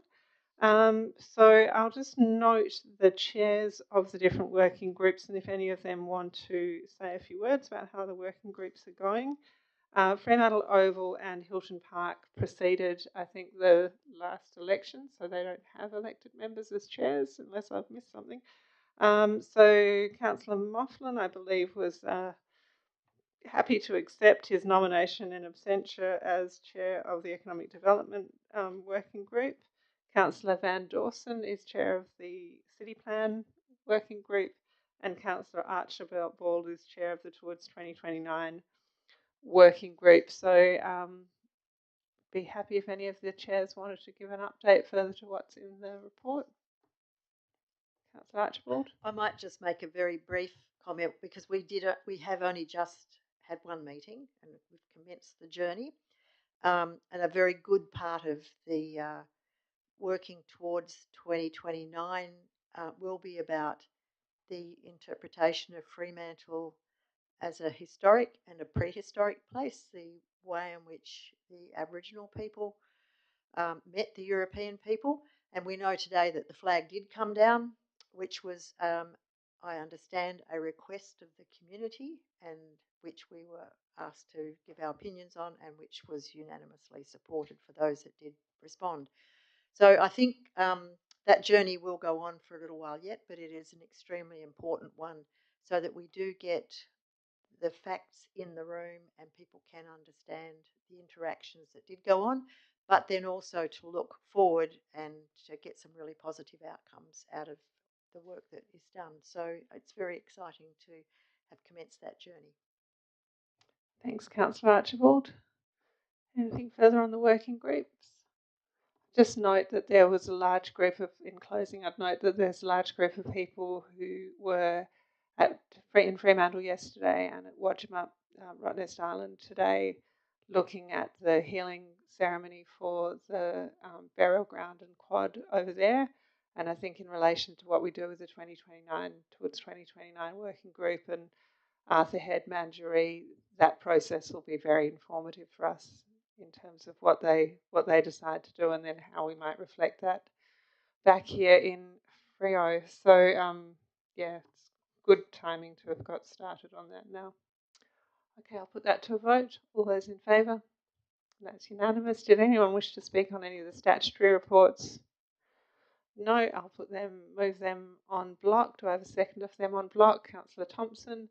I'll put those to a vote. All in favour? And that's unanimous.